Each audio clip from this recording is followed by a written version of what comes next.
A small spacecraft hangs beside a dark, uneven rock, and the rock is much less solid than it first appears. It turns slowly, dust clings to boulders, shadows hide cracks and hollows. Far behind it, Earth and the Moon are not decorations. They are the reason the idea feels dangerous. The familiar picture is simple. Find an asteroid, push it gently, bring it close, and use what it contains. But a real asteroid is not a polished metal ball waiting for a tow rope.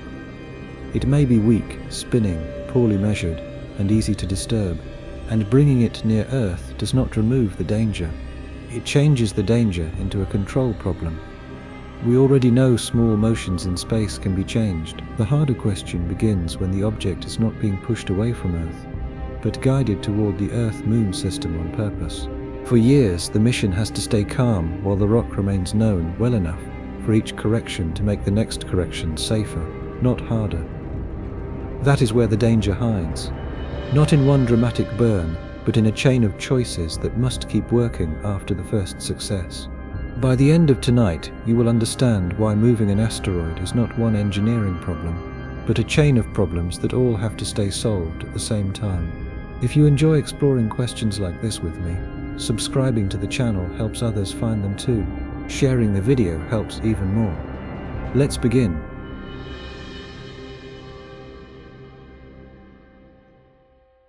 Picture the mission before any rocket leaves Earth. There is no spacecraft yet, no electric plume, no dramatic arrival beside a tumbling rock. There is only a catalogue entry, a name, a rough orbit. It is a faint point of light that moved against the stars. At first, that catalogue entry can feel like a treasure map, but for an asteroid retrieval mission, it is closer to a warning label. The chosen object has to match the first mission, not an imagined mature industry. A later civilization might handle larger bodies with better infrastructure. A first mission cannot borrow that future.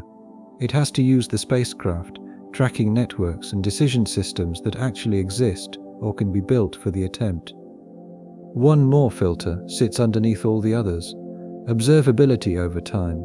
A rock seen briefly can be tempting, but a capture target needs a history. Repeated measurements turn a dim point into an orbit with trust attached. Without that history, the mission is trying to move a body it has not really met. The first decision is not which asteroid looks valuable. It is which asteroid leaves the fewest ways to lose control. The Near-Earth Asteroid Retrieval Mission study treated that choice as a major piece of the mission, not as paperwork. It asked how many targets might exist, how fast they could be discovered, how well they could be characterized, and what it would mean to capture a non-cooperative body. That phrase matters. A non-cooperative body is not a satellite with docking ports. It is a natural object that does not know a mission has arrived. So the safest candidate begins by disappointing the imagination. It must be small enough for a spacecraft to influence. It must have an orbit that already helps the mission. At that point, it must be discovered early enough for repeated observation. It must spin in a way that can be understood. It must not be so poorly measured that every later calculation is built on guesswork. A spectacular asteroid can fail that test immediately. A famous close approach can fail it too. The rock that makes the best story may be a terrible object to move. The scale boundary is even sharper. A NASA asteroid return feasibility study described an entire near-Earth asteroid about 2 meters across, with a mass around 10,000 kilograms, returned over roughly 5 years with solar electric propulsion and about 40 kilowatts of Hall thruster power. That is an entire asteroid, but not the asteroid most people picture. It is not a mountain. It is not a city-sized prize. For safety, it is closer to a heavy truck without wheels, moving through deep space, with no ground beneath it and no road ahead. That smallness is not an embarrassment. It is the condition that makes the idea credible. In space, mass is only one problem. Path, speed, timing, and future position matter just as much. A spacecraft does not drag a rock across a parking lot. It nudges a moving object so that, years later, the object arrives somewhere safer than it otherwise would. The technical phrase is delta V, the change in velocity needed to reshape an orbit. The plain meaning is simpler. In that case, the asteroid has to be close to the right path before the spacecraft begins. Now add uncertainty. A point of light can tell us an orbit, and repeated observations can refine that orbit, but capture needs more than a track across the sky. It needs a mass estimate. It needs a shape. Over time, it needs a spin state. Even then, it needs some idea of surface behavior. If the mass is wrong, the same thrust plan produces a different response. If the spin is wrong, a contact system may meet the wrong face at the wrong time. If the surface is weaker than expected, the mission may disturb the object before it controls it. Control is the point. That is why characterization is a safety gate, not a scientific bonus.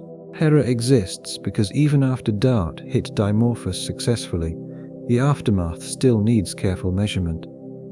OSIRIS found Bennu rougher and more boulder-covered than simple expectations had prepared for. Those missions are not asteroid retrieval missions, but they teach the same lesson.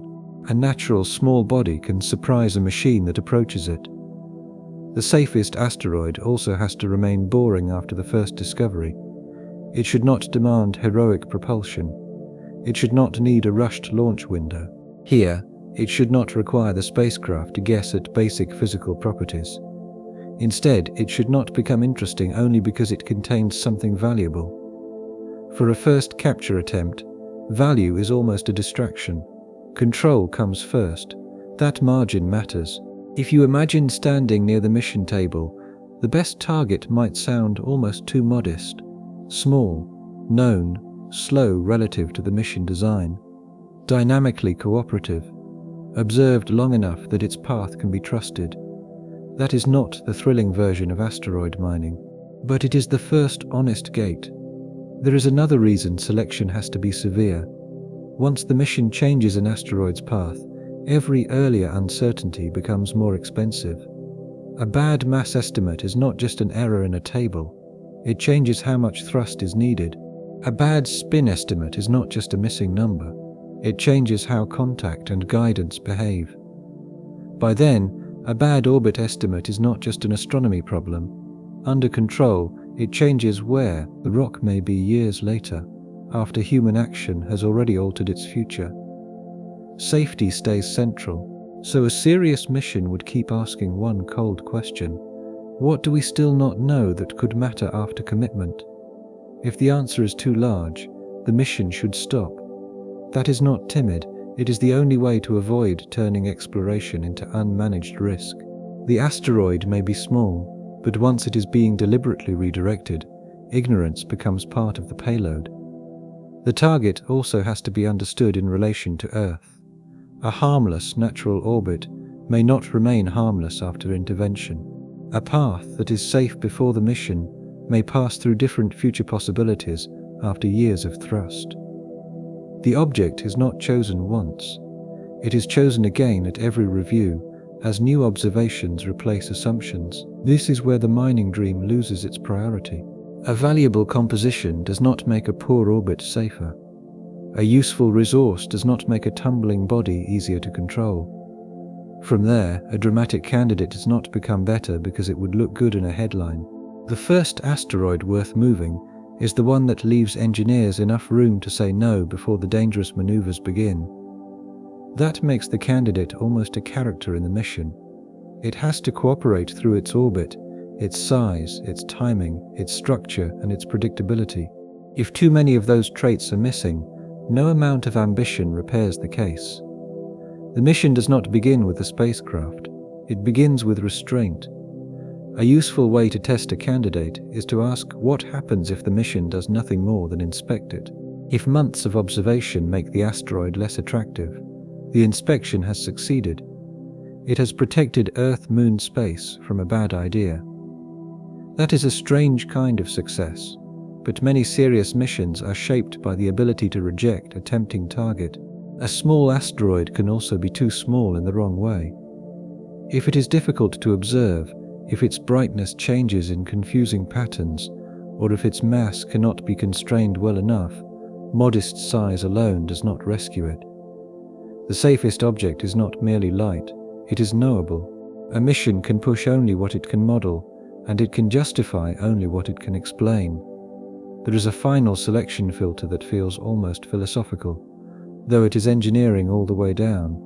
The asteroid has to be safe enough to change. Some objects are safest when left alone. Others may be interesting only because they are difficult, and difficulty is not a virtue when the destination is shared space near Earth. The strongest mission is the one willing to let many exciting rocks remain untouched. That willingness is how the chain begins cleanly. If the target is chosen badly, later brilliance becomes rescue work. If the target is chosen well, later systems still have hard jobs, but they are not fighting a mistake made at the start. And once that gate closes behind every unsuitable object, the next problem arrives. A rock can be called near Earth and still be hard to reach.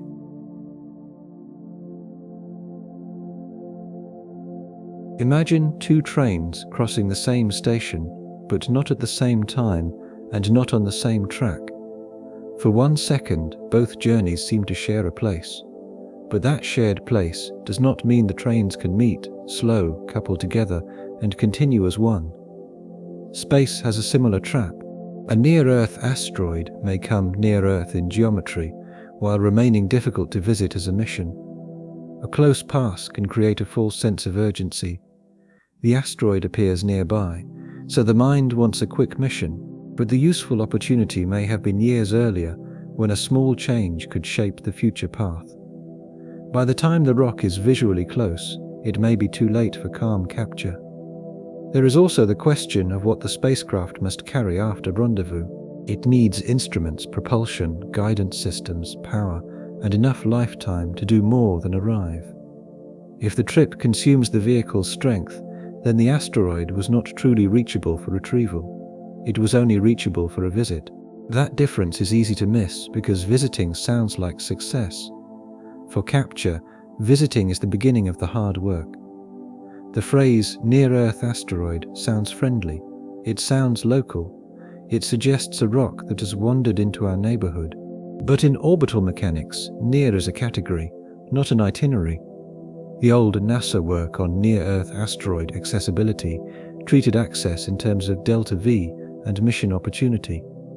That means the question is not only where the asteroid is, it is how fast it is moving, in what direction, at what time, and what a spacecraft must spend to join it. A flyby is not enough.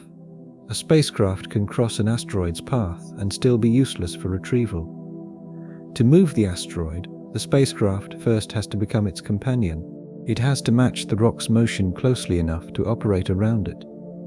It has to arrive with the right relative speed, not simply at the right address. There is no platform waiting beside the asteroid. There are no brakes installed at the destination. The destination is the motion itself. A familiar picture helps.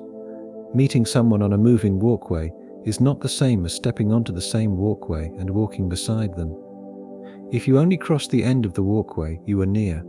If you match speed and direction, you can speak, pass an object, or work together. Rendezvous is the space version of stepping onto the same moving walkway. Every mismatch in speed and direction costs energy, time, or both. That is why physical closeness can be misleading. An asteroid can pass close to Earth, but be moving along a path that makes rendezvous costly. Another asteroid can look less dramatic and yet be more accessible because the mission can meet it with less total change in velocity. The best candidate is not just nearby, it is reachable in a way that still leaves enough margin to come home safely. Launch windows make the problem quieter but stricter. A retrieval mission cannot depart whenever excitement or funding peaks. Earth, the asteroid, and the intended return path all have to line up in useful ways. If the right geometry arrives years from now, the mission waits or chooses another target. If the asteroid is discovered too late, there may not be enough time to characterize it before commitment. Space mission design is patient because the sky is patient only on its own terms. Then the return path reaches back into the first choice. A target is not good unless its future path can be shaped toward a safe capture corridor. The outbound trip and return plan are not two separate stories, they are one coupled curve. The mission must ask whether the asteroid can be reached, influenced and guided toward a controlled Earth-Moon storage orbit without asking the spacecraft to perform miracles at the end. That last phrase matters. Controlled Earth-Moon storage orbit is a less glamorous phrase than Earth orbit, but it is closer to the engineering truth. The first image may be bringing an asteroid into Earth orbit because that is the natural image.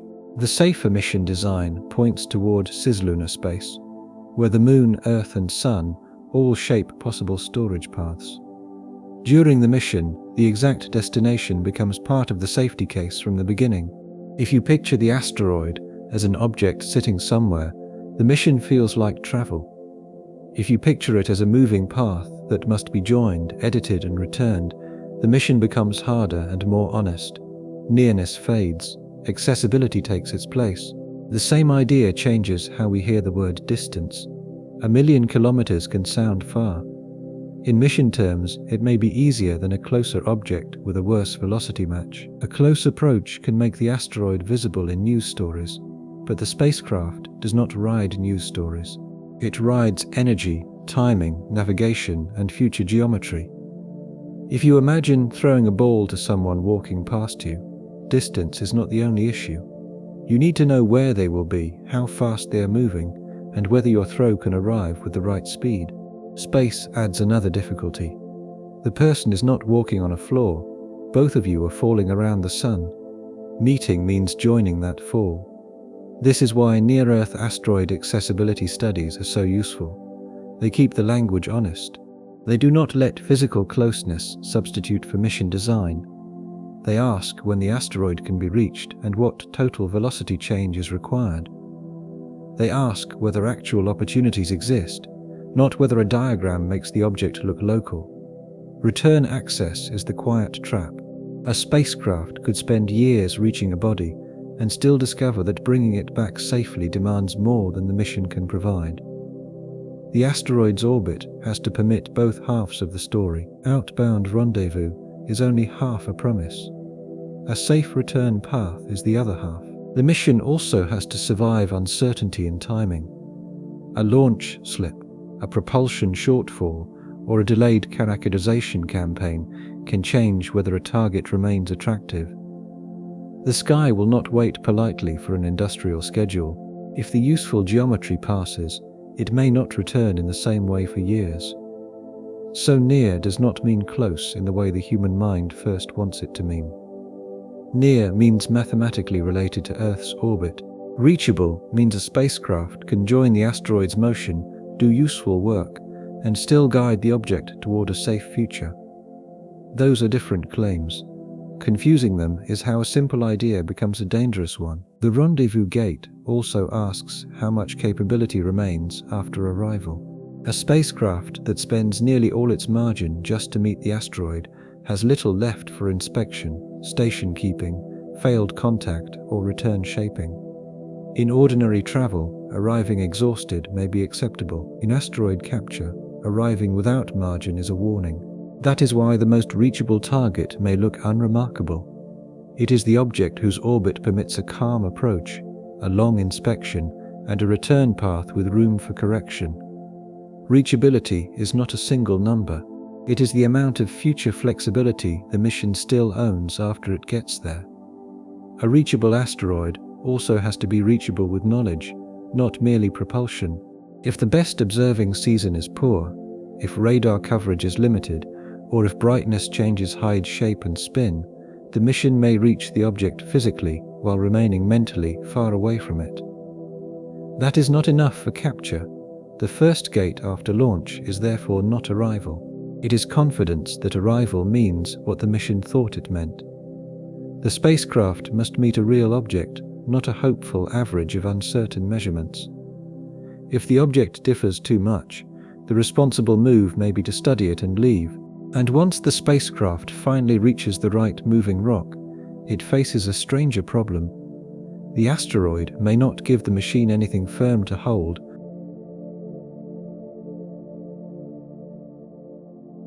Even the word landing becomes slippery here.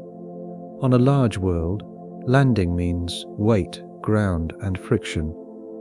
On a small asteroid, a spacecraft may touch and rebound, or press and disturb, or hover because staying down is harder than arriving. The mission has to unlearn Earth before it can trust contact. A surface map may show hundreds of possible contact points, and still not reveal which ones can carry force. The safest looking patch may be loose, the roughest area may contain a stable boulder. In weak gravity, appearances are not enough. The mission needs behavior, and behavior comes from measurement, rehearsal, and cautious testing. That is why contact is a gate rather than a moment. It has to be earned in stages. Bennu filled the Osiris-Rex cameras with a surface that did not look welcoming. There were boulders everywhere. There were shadows, ridges, rough patches, and no wide, clean landing pad waiting for a spacecraft. From far away, Bennu had been a small asteroid. Up close, it became a field of decisions. Where can a machine touch? What gives way? What is solid enough to trust? That change in picture matters for asteroid capture. A mission cannot treat a small asteroid as a manufactured object. It may look like one rock from a distance, but many small bodies are rubble piles, collections of fragments held together weakly by gravity and contact forces. They can be porous, they can be irregular, their surfaces can be dust, gravel, slabs, and boulders, mixed in ways that are hard to predict from telescope observations alone. Osiris-Rex did not try to tow Bennu. It tried to collect a sample. Even that required care. Bennu turned out to be rockier than expected, and the mission team had to adapt the touch-and-go sequence. The spacecraft still performed with remarkable precision, reaching the target site within about a meter. But the lesson for retrieval is not that contact is easy. The lesson is that even brief contact with a small asteroid can demand serious navigation, surface understanding, and flexibility. Ryugu, visited by Hayabusa 2, reinforces the same caution. It also belongs to the world of weak, low-gravity small bodies, rather than the world of clean, solid handles. The story does not need to turn into a taxonomy of asteroid types. The practical point is enough. A spacecraft approaching a candidate may find that the rock behaves partly like a gravel pile. Pushing on one place may disturb material before it moves the whole body. Anchoring may change the surface before it provides control. The common fantasy gives the spacecraft a claw. Real contact is more awkward. A claw needs something to grip. A drill needs material that holds. For the engineers, a landing foot needs a surface that does not collapse or rebound unpredictably. A bag or capture system must deal with shape, spin, boulders, dust, and the fact that almost no gravity presses the object into a convenient form. The asteroid may not be hostile, but it is not helpful. Low gravity changes ordinary instincts. On Earth, loose material settles under weight. A foot presses down because the ground presses back. On a small asteroid, the difference between touching, bouncing, stirring dust, and changing motion can be subtle. If a spacecraft pushes too hard in the wrong place, it may not feel like leaning on a boulder. It may be more like pulling at a sack of stones whose knot is not tied. Spin adds another layer. A rotating asteroid changes which face is available and how force couples to the body. If the target tumbles, the contact problem becomes timing as well as strength. A thrust vector that seems sensible from one angle can become inefficient or destabilizing as the body turns. In the model, a mission that attaches to the wrong point may change spin instead of translation. It may spend energy making the asteroid harder to control. Control is the point. This is where the word handle becomes useful because it is so ordinary. A handle is not just a place to touch, it is a place where force enters an object predictably. Many small asteroids may not provide that. Before a machine can move the whole body, it has to establish a trustworthy relationship with the surface or avoid contact in some other way. The ARM study's language about capturing a non-cooperative asteroid sits quietly behind this whole problem. Non-cooperative means no prepared interface, no guaranteed geometry, no known material behavior at the chosen contact point. It means the mission must bring its own way to make the asteroid controllable, so the first close-up of the asteroid changes the mission again. It is no longer enough that the rock was selected and reached. It must be made into something a spacecraft can safely influence. There is another contact problem that is easy to miss. The spacecraft is not only trying to touch the asteroid. As the path changes, it is trying to learn from touch without making the asteroid worse. A sampling mission can tolerate a brief interaction if it gets the sample and leaves.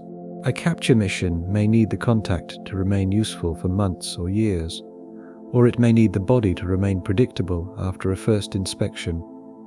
That is a much stricter demand. That margin matters. The surface is also not the whole object. A boulder-rich exterior can hide a loose interior. A smoother patch can still rest on weak material. The asteroid's center of mass may not sit where the shape suggests. Push in one place, and the response depends on the whole body's structure. In practice, the machine is never dealing with just the square meter in front of it. It is dealing with a body whose hidden architecture matters. Safety stays central. This is why a capture system might prefer to enclose, cradle, or push broadly rather than rely on one heroic anchor. But every method carries trade-offs. Enclosing a body demands shape tolerance. Pushing broadly demands alignment. Anchoring demands strength. Hovering near the surface demands fuel, navigation, and patience. None of these choices turns the asteroid into a clean object. They only choose which uncertainty to manage. Spin makes even a good contact system nervous. A slow rotation can be planned around. A changing or tumbling state can eat margins. If thrust changes spin by accident, later thrust may become harder. If contact depends on a particular face, that face may not stay where the spacecraft needs it. At that point, a small body does not need to fight the mission. It only needs to behave differently from the model. The difference counts, so the no-handle problem is not a colorful detail. It is one of the reasons the whole idea shrinks. The first attempt would avoid the proudest asteroid and choose the most cooperative one. It would treat surface contact as a permission test. If the rock cannot be trusted under gentle interaction, the mission should not ask it to become cargo near Earth. A good contact plan would probably begin with humility. Cameras would map the surface. Navigation would watch how the body turns. The spacecraft might approach, retreat, and approach again, learning local hazards before trusting any one place. If the asteroid refuses to provide stable contact, that refusal is information. It may be the most important information the mission receives. There is no shame in deciding that a body should not be moved. The danger lies in forcing a natural object to fit hardware designed around a simpler picture. The asteroid does not owe the mission a handle. For safety, the mission owes Earth a method that works even when the handle is missing. The surface problem reaches into navigation too. Around a tiny body, gravity barely helps define up, down, or orbit in the ordinary sense. The spacecraft may not circle the asteroid like a neat moon. It may fly carefully shaped paths, using thrusters and cameras to remain close without colliding or drifting away. Every approach becomes a small negotiation with an object that cannot hold the spacecraft in place. This makes the asteroid less like a destination and more like an operating environment. Dust, boulders, shadows, spin, and weak gravity all become part of the control system. The machine is not simply next to the rock. It is working inside the rock's uncertainty. And if there is no reliable handle, the next idea is to push slowly, carefully, and for a very long time.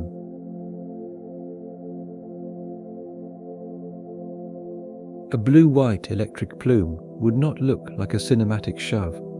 It would look patient, almost too patient to trust. The spacecraft leans on the asteroid's future path a little at a time, while sunlight feeds its power system and the rock keeps answering with real motion. A slow mission creates many chances to quit safely if the trajectory is designed that way. That may be its greatest advantage. Instead of discovering at the end that capture is unsafe, the spacecraft can compare the real asteroid with the planned asteroid throughout the journey. If the two keep separating, the mission can choose safety before pride. The power system becomes part of the trajectory. Solar arrays have to face the sun, thrusters have to point in useful directions, instruments have to keep watching the asteroid, and the spacecraft has to manage heat. None of those needs is exotic by itself. Together, over years, they decide whether the gentle push stays gentle and useful. Low thrust also changes how the mission uses time as a safety tool.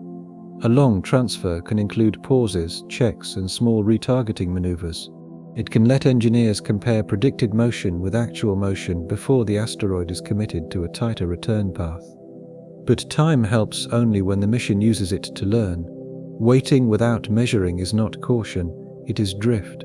The slow push has to be slow in the right way, deliberate, observed, and reversible for as long as possible. A faint electric plume does not look like it should move a rock. It glows softly beside the asteroid, almost too delicate for the job. There is no roar, there is no sudden shove. If the camera stayed there for 1 minute, nothing dramatic would seem to happen. But the point of low-thrust propulsion is not drama, it is patience.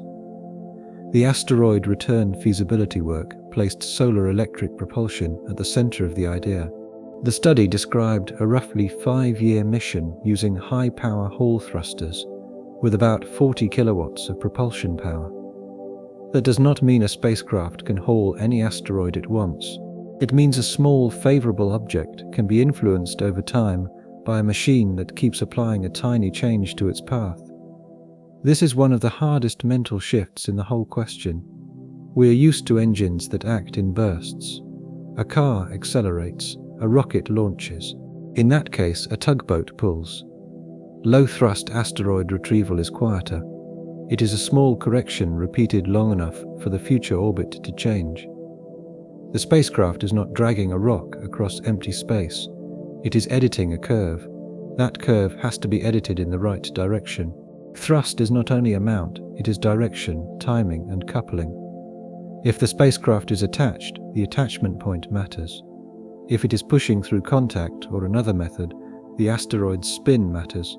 If the object tumbles, sheds material, or changes its surface response, the same propulsion system may stop producing the intended orbital change. Small errors grow because the mission is working on future position. Aim a garden hose slightly wrong for 1 second, and little happens. Aim it wrong for a very long time, and the wet patch appears somewhere else. In orbit, a small early difference can change where the asteroid will be years later. The mission succeeds only if guidance, navigation, and thrust remain boring for a long time. Boring is an engineering compliment here. It means the solar arrays keep producing power, the thrusters keep operating, the spacecraft stays thermally healthy. Over time, the guidance system keeps measuring the asteroid and its own motion. The contact or control method keeps working. The mission has enough margin to correct errors without using all of its future safety. A low-thrust plan can fail without a spectacular explosion. A thruster can degrade. Even then, a power system can underperform. An attachment can weaken.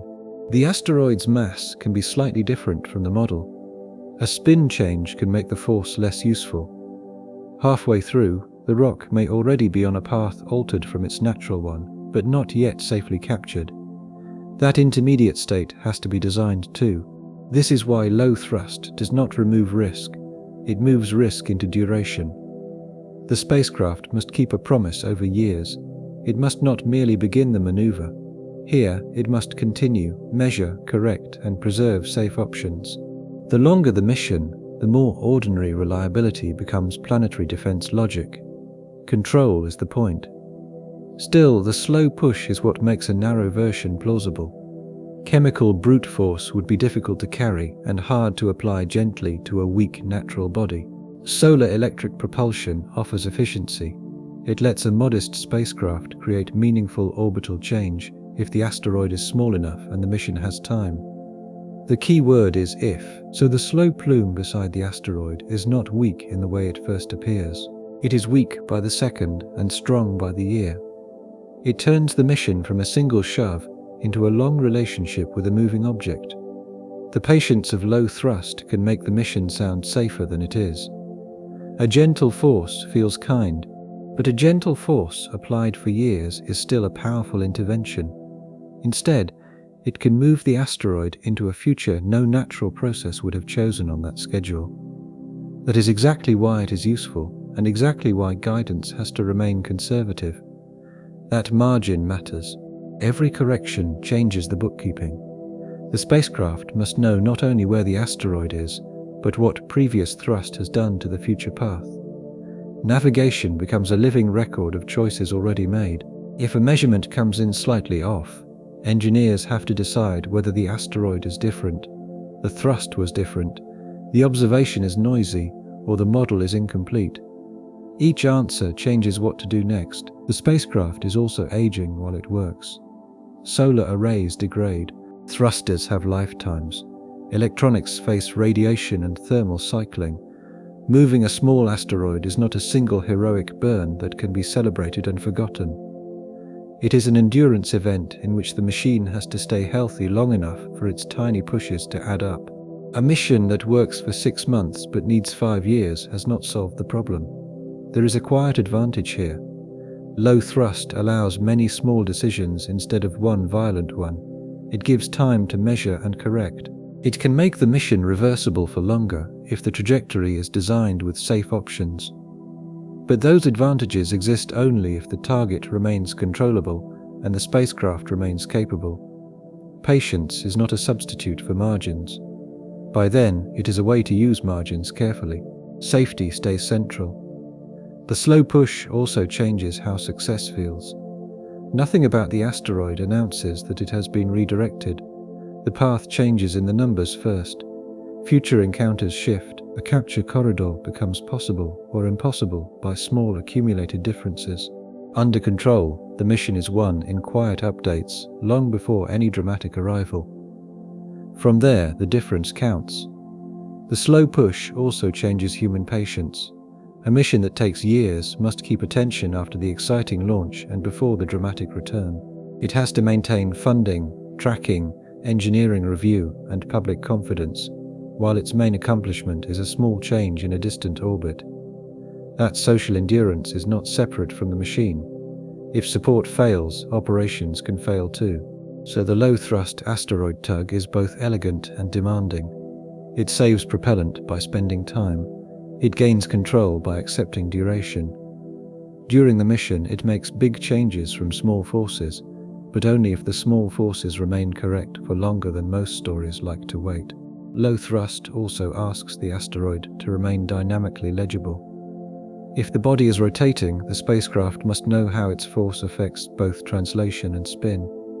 If the control method changes attitude, the mission must know whether that helps or harms later maneuvers. A path correction that looks good in orbit can be bad if it leaves the body harder to manage.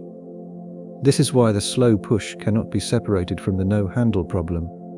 Propulsion is not a plume in isolation. It is force entering a weak, rotating, irregular body through some physical relationship. If that relationship changes, the whole trajectory plan changes with it. And before we decide whether that relationship can bring a rock home, there is one mission that proves a simpler fact. Humans have already changed an asteroid's motion.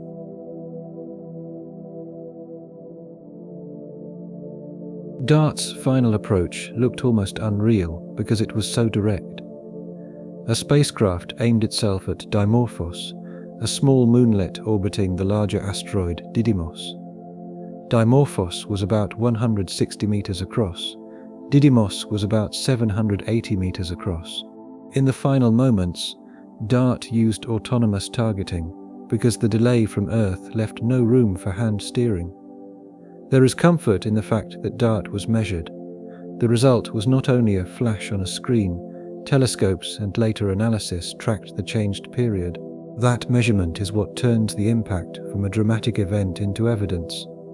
For asteroid capture, evidence has to keep arriving in the same way, step after step. The impact also showed how much precision can be hidden behind a simple collision. DART had to know where Dimorphos would be, distinguish it from Didymos, and finish the final approach on its own. That matters for capture because small body missions cannot depend on Earth commands for every last second.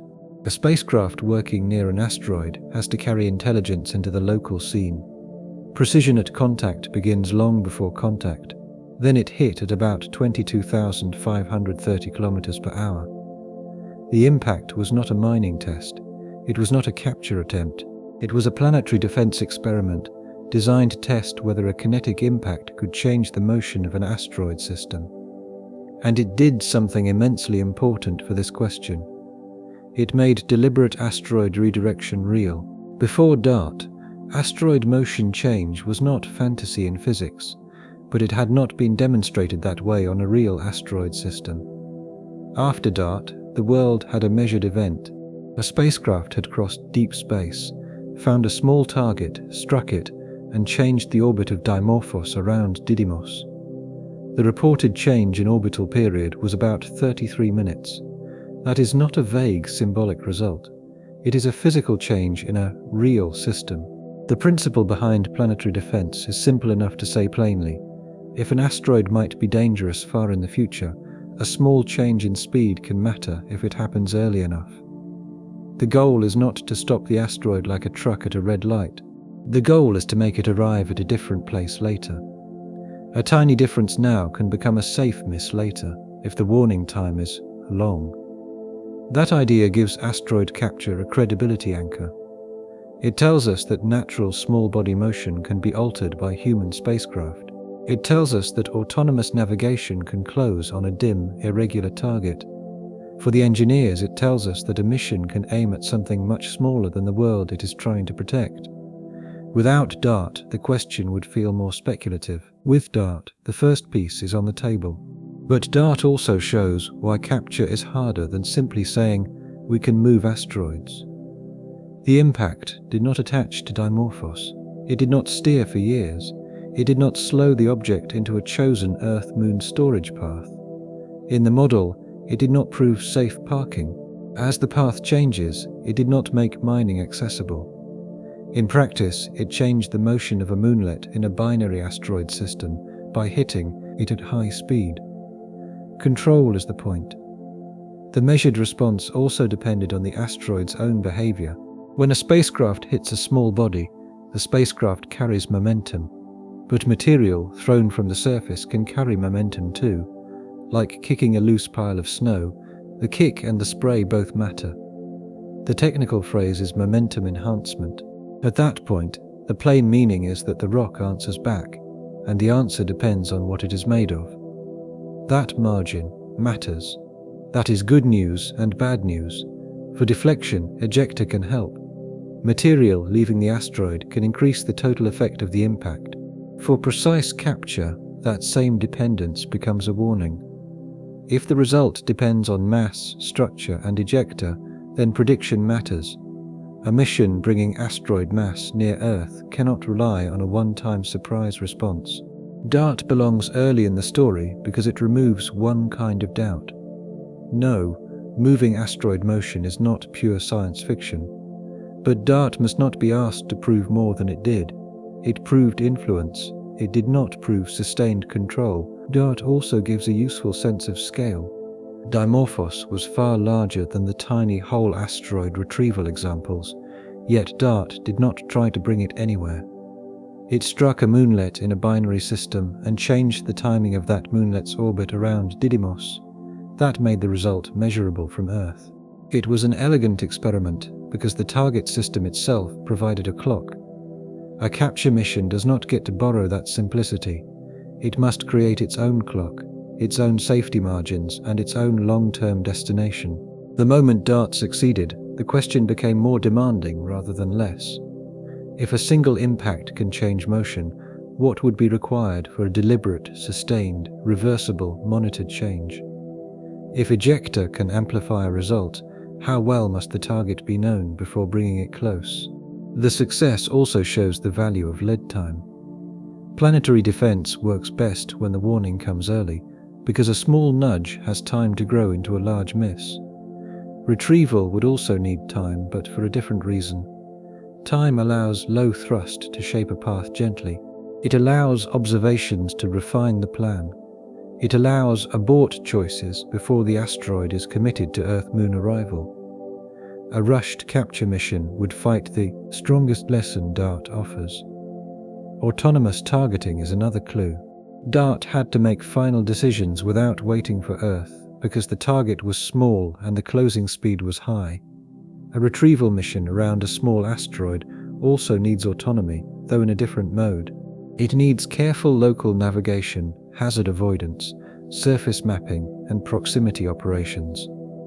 The machine has to work near a body that is dim, irregular, and barely gravitational. So DART earns its place as proof, but the proof is narrow. It says humans can touch asteroid motion with precision. It does not say humans can make a natural body responsible near Earth. The difference between those sentences is the rest of the engineering. DART's success should also make us careful about language. To say humans moved an asteroid can be true in one context and misleading in another. Dimorphos was not brought near Earth. It was not slowed into storage. It was not attached to a spacecraft. The mission changed an orbital period inside a binary system. That is extraordinary enough without adding claims it did not earn. This distinction protects the science. When each mission is allowed to mean exactly what it means, the engineering chain becomes clearer.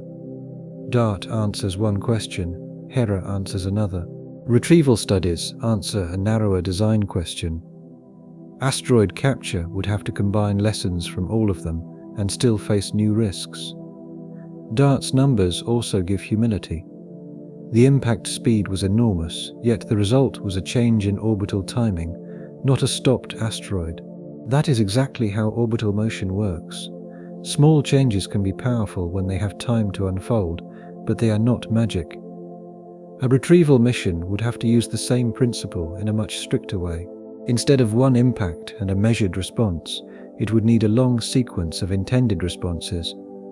Each one would have to fit the future capture plan. DART tells us the door is open, it does not carry the asteroid through it, and that distinction is where the next gate begins.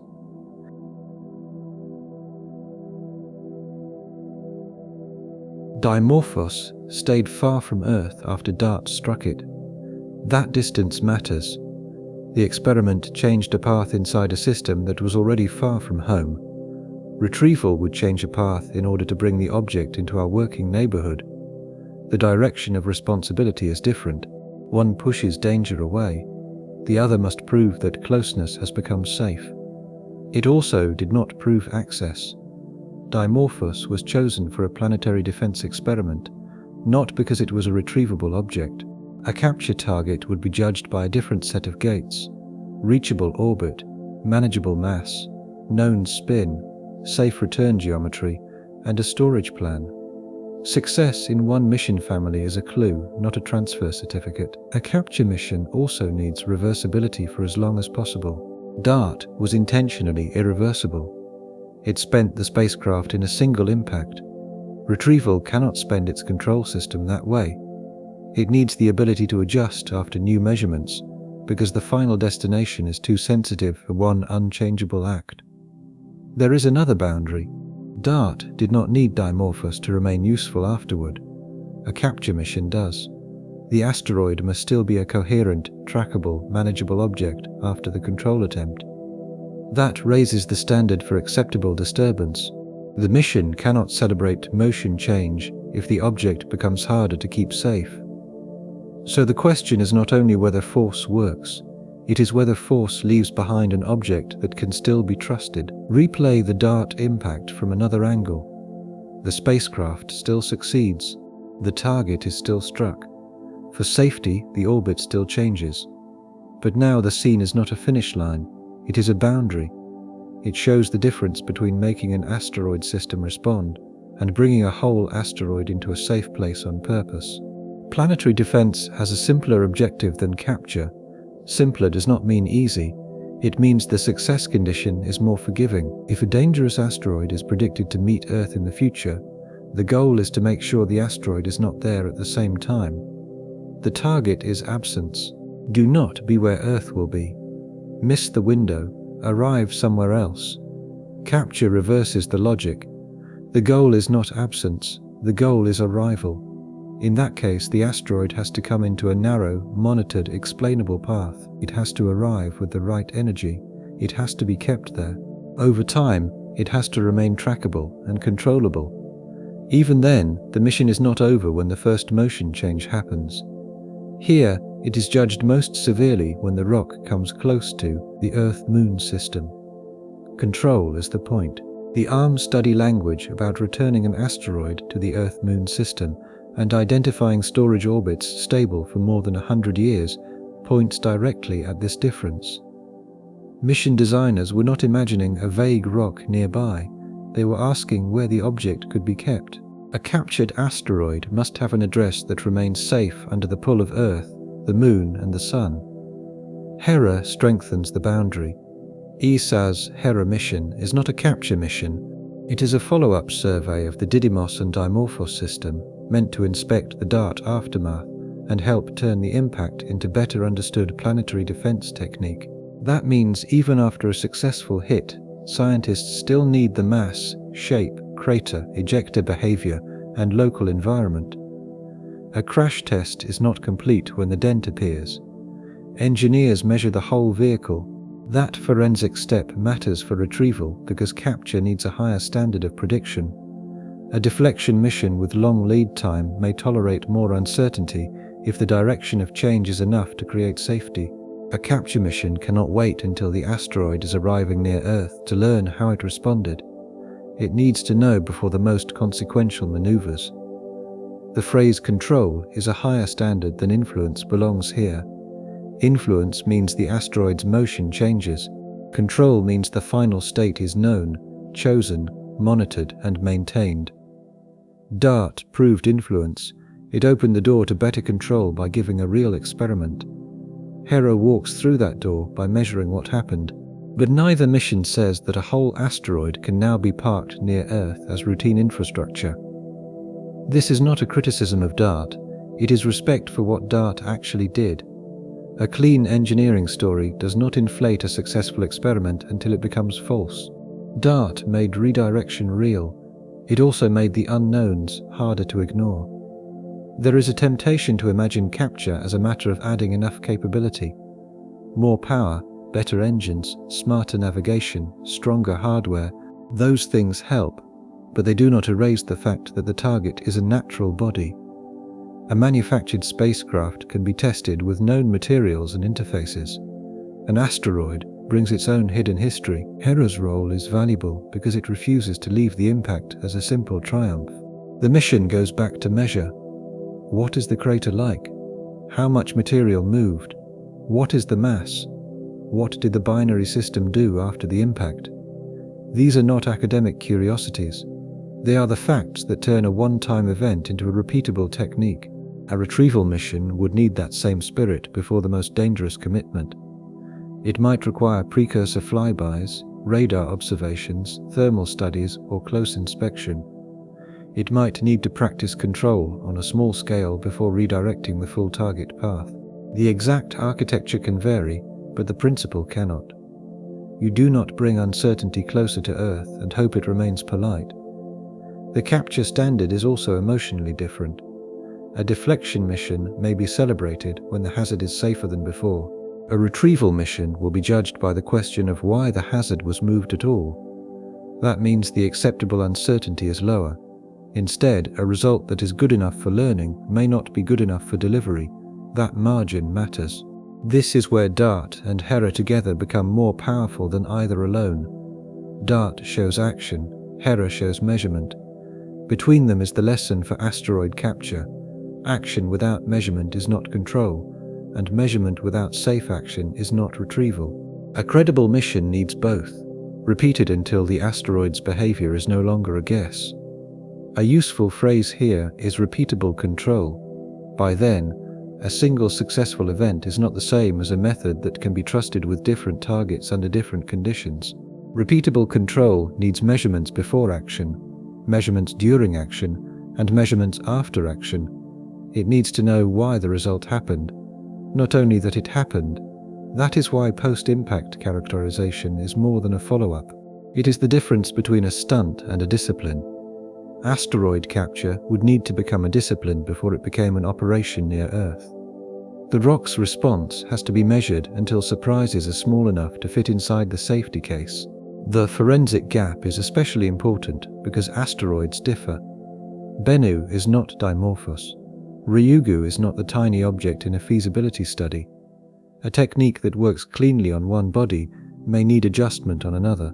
The mission cannot assume asteroid as one category means asteroid as one behavior. That is why the capture question keeps returning to the particular rock. Which one? How massive? How porous? How fast does it turn? How does it respond to contact? How does it shed material? A generic answer is not enough. Capture is always capture of this asteroid, under these conditions, into this safe path. If a spacecraft is going to bring a rock toward the Earth-Moon system, the question cannot be only how much force is applied, it must also be how the asteroid responds to that force, and the response may not be quiet.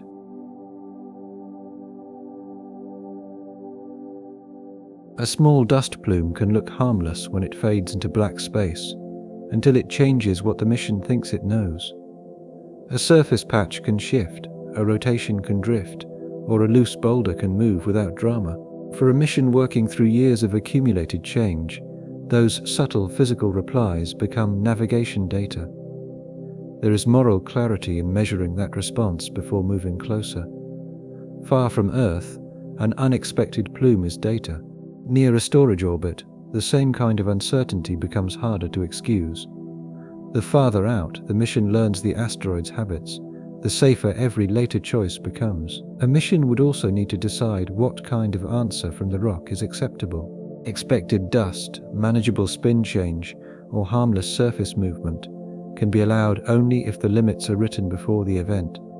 If every surprise is explained away afterward, the safety case becomes elastic, and elastic safety is not safety. The asteroid's response has to be judged against pre-planned boundaries. After DART struck Dimorphos, material left the surface, dust and debris streamed away, and the asteroid system did not behave like a billiard ball tapped on a smooth table. That image is important. The spacecraft delivered the impact, but the body helped shape the result. The rock answered back. Momentum transfer sounds clean when it is written as a calculation.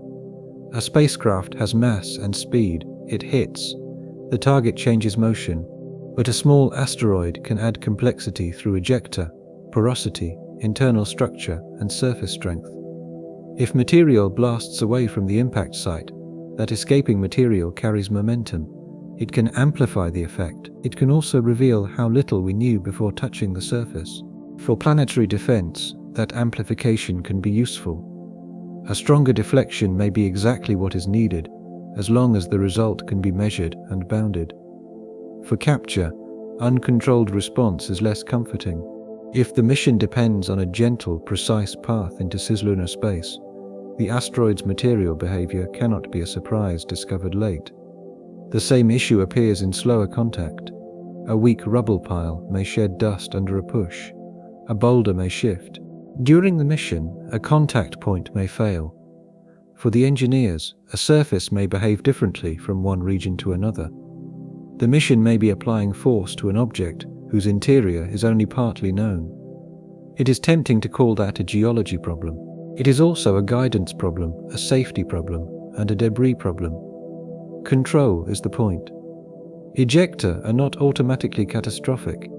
Dust leaving an asteroid does not mean an apocalypse. The risk is more disciplined than that. Near Earth-Moon space, extra material becomes extra objects to track.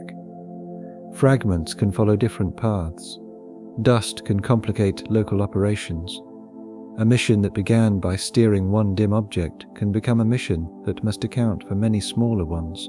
A broken asteroid can be harder to make safe than an intact asteroid. Dropping one glass is different from scattering a box of glass across a room. In space, the room is vast, but the pieces may spread into paths that must be predicted. Each fragment becomes a question. Where is it? How fast is it moving? Will it remain harmless? Can it be tracked long enough to prove that? That is why fragmentation is more than mission loss. it can multiply the control problem. The approved brief's warning about uncontrolled debris is not asteroid doom theatre. It is a practical requirement. A credible capture mission must show that failed contact, unexpected spin, surface disturbance, or capture error does not create a cloud of unmanaged hazards. The answer is not to fear the asteroid. It is to measure it before asking too much of it. Hera, OSIRIS-REx, Hayabusa 2, and ARM-style characterization all point toward a cautious architecture.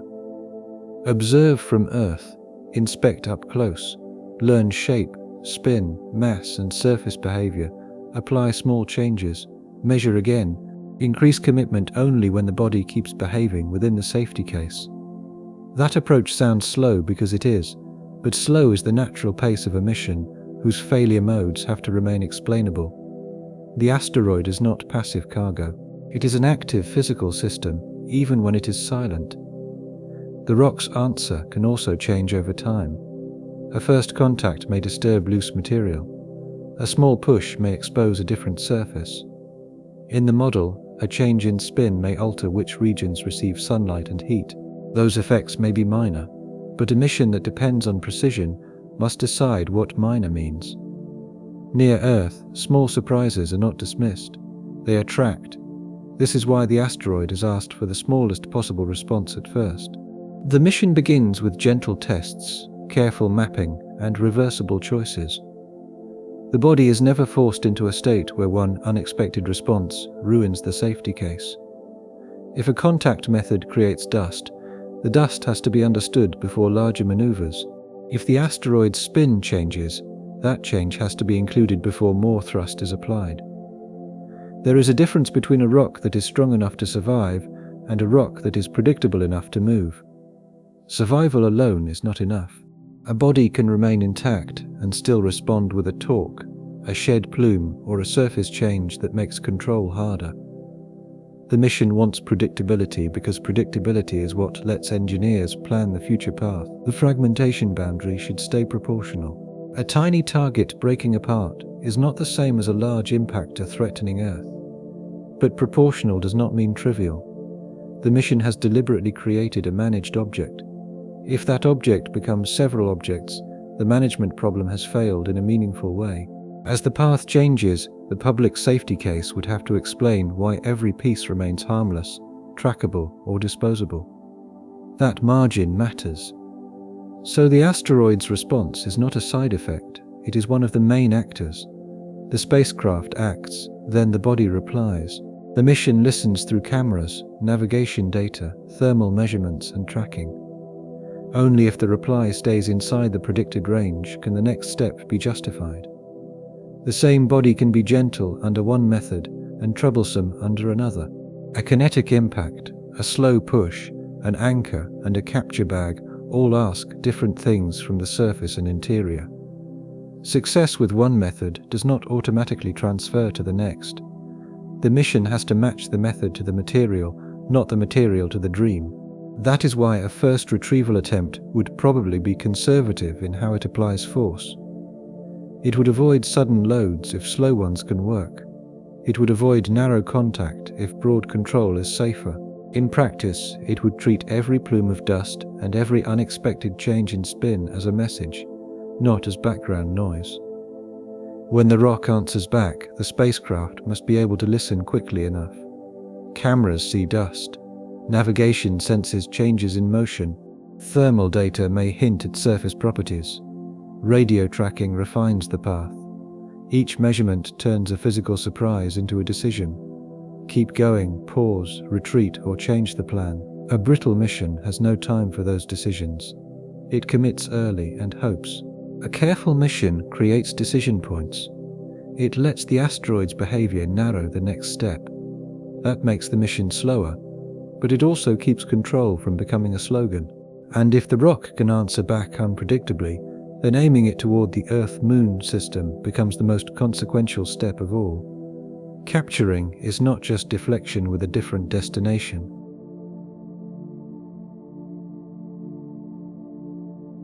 Picture two paths through space. One bends just enough for an asteroid to miss Earth by a safe margin. Another bends toward a narrow corridor leading into Earth-Moon space, where a useful destination and a dangerous mistake can sit uncomfortably close together. A capture plan needs patience at the end. The most dangerous temptation is to treat closeness as success and hurry the last maneuvers. But the last maneuvers are where earlier errors become visible. The mission has to arrive slowly enough and with enough remaining control to refuse a bad final approach. This is the moment when the word useful becomes dangerous. The asteroid is useful only if it is near enough to reach repeatedly, but that same nearness raises the standard for control. Usefulness and risk come from the same geometry. The mission has to earn one without letting the other grow unchecked. The safest capture might begin with a refusal to aim at Earth too directly. A path can be shaped to approach the Earth-Moon system cautiously, with options to miss safely if later checks fail. The mission should not back itself into a corner where success and danger are separated by one final correction. The capture path also has to protect against false confidence from good tracking. Knowing exactly where a bad path is does not make it safe. A precise prediction of an unacceptable future is still unacceptable. Tracking is powerful because it enables correction, not because it excuses a poor arrival. That is why capture needs both knowledge and authority to act while there is still time. From there, the problem narrows. The first path only has to keep clear of a place. The second has to slow into a storage path that remains stable, reachable, and harmless after the spacecraft stops pushing. It is not enough for the rock to pass near the right neighborhood. It has to arrive in a condition that can still be managed. That difference changes everything. Bernoulli's sense changes everything. Deflection can succeed by making the future encounter not happen. Capture must make a future encounter happen under controlled conditions. The asteroid has to arrive at the right time, with the right speed, along the right path, into a region where the forces around Earth and the Moon do not turn the object into a long-term problem. Bringing the asteroid close is not enough. It has to arrive gently enough to be kept. Catching a ball is different from making it miss a window. In orbit, there may be no hand strong enough to catch a bad arrival. The path must already be shaped so the Earth-Moon system can contain it safely. Arrival has to enter through the door, not through the wall. Technical phrases can become dense quickly. Capture energy, insertion trajectory, cislunar dynamics, station keeping. But the physical picture is simple. The asteroid is moving, Earth and the Moon are moving. The spacecraft is slowly changing the asteroid's future.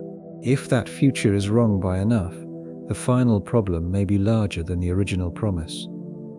This is why the return geometry belongs at the beginning.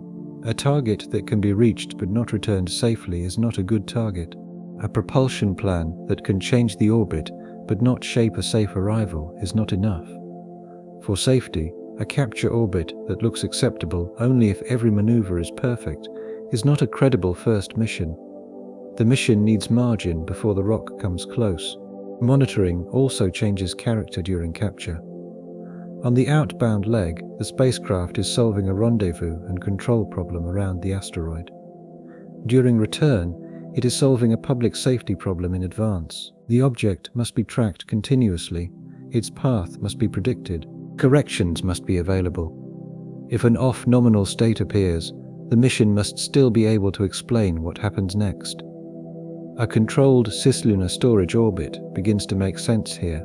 Ordinary low Earth orbit is crowded, operationally sensitive, and far too close for the first honest version of asteroid retrieval. A farther Earth-Moon storage path can offer access without making the asteroid feel casually parked overhead. That does not make it simple. It makes it plausible enough to discuss. The destination must also be publicly defensible. The safest technical path is the one that can be explained as safe even when the mission does not go perfectly.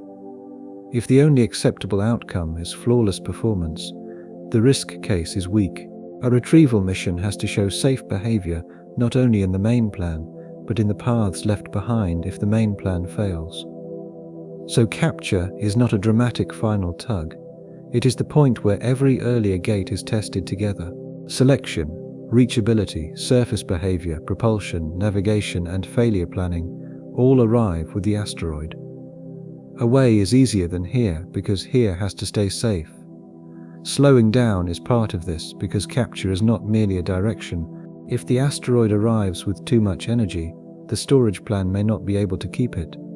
If it arrives at the wrong time, the moon may be in the wrong position for the intended path. If it arrives at the wrong angle, a safe corridor can turn into a tracking problem. The arrival has to be engineered long before arrival. Day. This makes the spacecraft's role more like a choreographer than a tug. It is arranging a future meeting between the asteroid and the Earth-Moon system. The rock must arrive when the gravitational environment can help contain it, or when propulsion can finish the job with margin. A late correction may not be enough if the earlier curve was wrong. Deflection away can use distance as mercy. If the asteroid misses Earth by a safe margin, extra distance is welcome. Capture has less mercy. Too far from the intended path can mean no useful capture. Too close in the wrong way can mean unacceptable risk. The mission is aiming for a narrow kind of closeness, not closeness in general. This is also why ordinary language can mislead. Bring it to Earth sounds like delivery. Park it sounds like rest. Capture sounds like a single event. In reality, each word hides a continuing condition. The asteroid is delivered only if the arrival path is safe. It is parked only if the orbit remains understood. It is captured only if it can be kept. So the central contrast remains useful all the way through. Away asks for a future miss. Here asks for a future responsibility. The first can be proved by avoiding the dangerous encounter. The second has to remain true every day after success. The capture corridor also changes who is at risk. Far from Earth, a navigation error may cost the mission. Near Earth-Moon space, a navigation error can create a shared operational burden. The same physical mistake has a different meaning because of where it happens.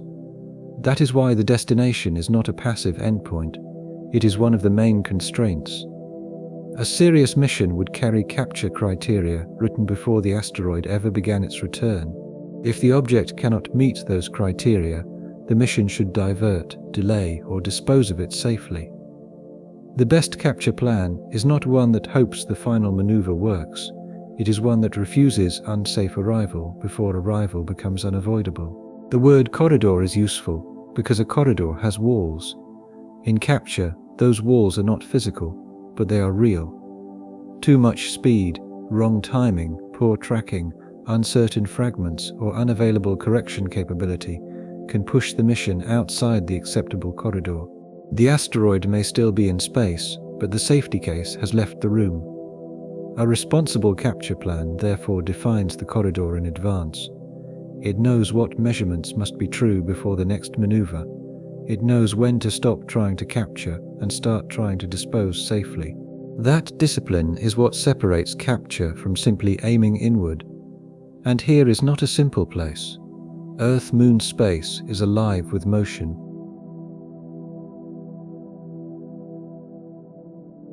Earth and the Moon do not sit in a quiet room. They move together through sunlight, gravity, tides, and changing geometry. A natural asteroid passing through this region is an event to observe.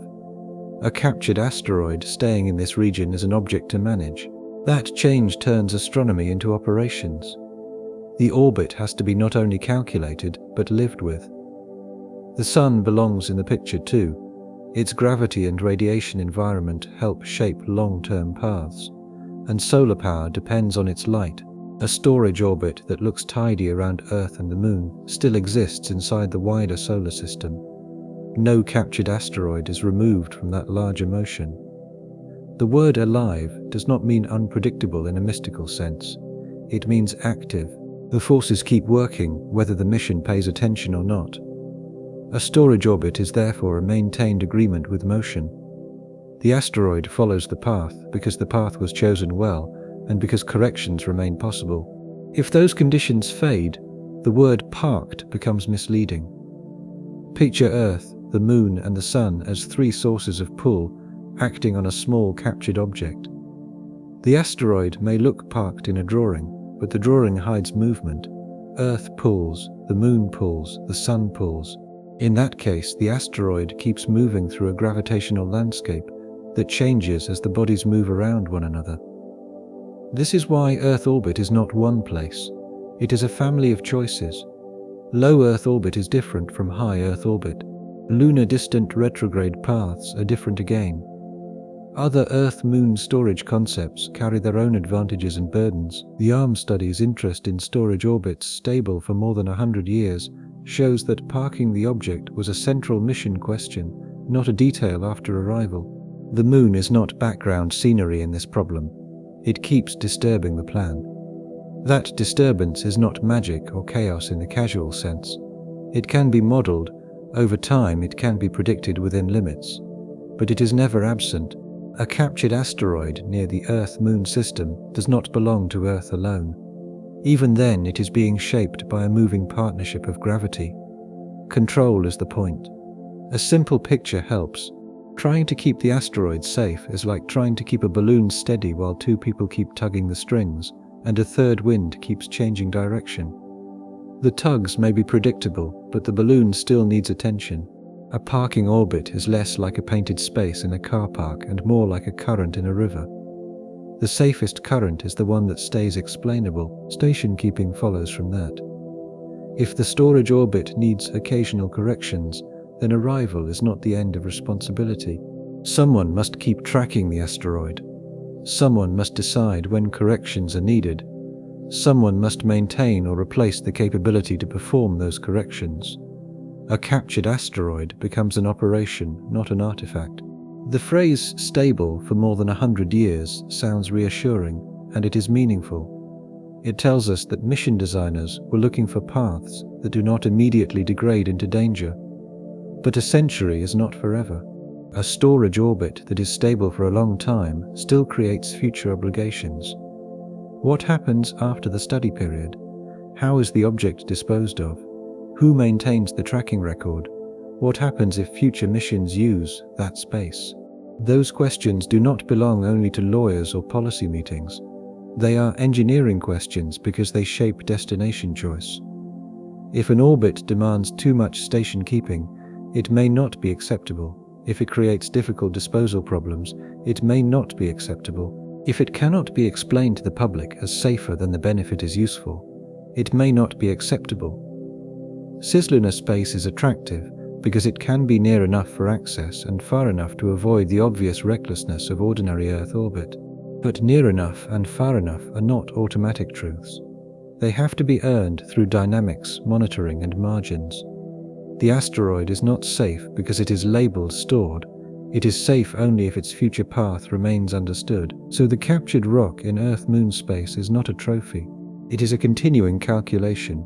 Every correction, every observation, and every future use has to keep the same promise. The asteroid must remain more controlled than natural. A storage orbit also has neighbors, even if space looks empty. Future lunar missions, science spacecraft, communications relays, and navigation assets may all care about the same region. A captured asteroid would not be alone in some private sky. It would become part of a growing cislunar environment, where predictability is valuable because many missions depend on it. The gravitational landscape can create both opportunity and risk. Some paths may be naturally long-lived, some may require modest correction. Here, some may look attractive for access, but poor for long-term containment. The safe choice may not be the closest choice. It may be the path that gives the clearest future and the best disposal options. This is where the phrase "more than 100 years" needs careful handling. It is a study goal or property of candidate storage paths, not a magical guarantee. A century-stable path still has to be selected, achieved, verified, and monitored. If the asteroid enters slightly wrong, the paper stability of the intended orbit does not rescue the actual object. Station keeping also asks for institutions, not only spacecraft. A correction capability has to exist when needed. Tracking data have to be maintained. Future operators have to know what assumptions the original mission made. A captured asteroid may outlive the first spacecraft that brought it there. That possibility changes how serious the commitment is. If you picture the orbit as a current in a river, then the mission is not simply tying the asteroid to a dock. It is placing it in a current that should carry it safely, while keeping a boat nearby in case the current shifts. The river is predictable enough to navigate, but not safe enough to ignore. There is also a visibility problem. Space is large, but small dark objects are not always easy to observe. A captured asteroid would need a tracking plan robust enough for its size, brightness, and location. Losing the object, even temporarily, would damage the safety case. The mission cannot rely on the comfort that space is empty. It has to prove where the object is. The Moon's role makes that proof continuous. Gravitational effects can reshape paths slowly. A small, uncorrected drift may matter later. The asteroid's future does not remain safe because it was once safe. It remains safe because the mission keeps checking the actual path against the allowed one. Earth-Moon space also changes because humans are using it more. Lunar missions, relay satellites, science platforms, and future infrastructure all make predictability more valuable. A captured asteroid would enter that developing environment as a large natural object compared with spacecraft hardware, even if it is small by asteroid standards. So the storage orbit has to be judged not only against Earth impact risk, but against operational cleanliness. Does it keep the asteroid away from likely traffic? Does it remain observable? Does it preserve disposal options? Does it avoid turning a future useful region into a burden? These are practical questions, not abstract caution, and that raises the next question. What counts as failure when the object has already been moved?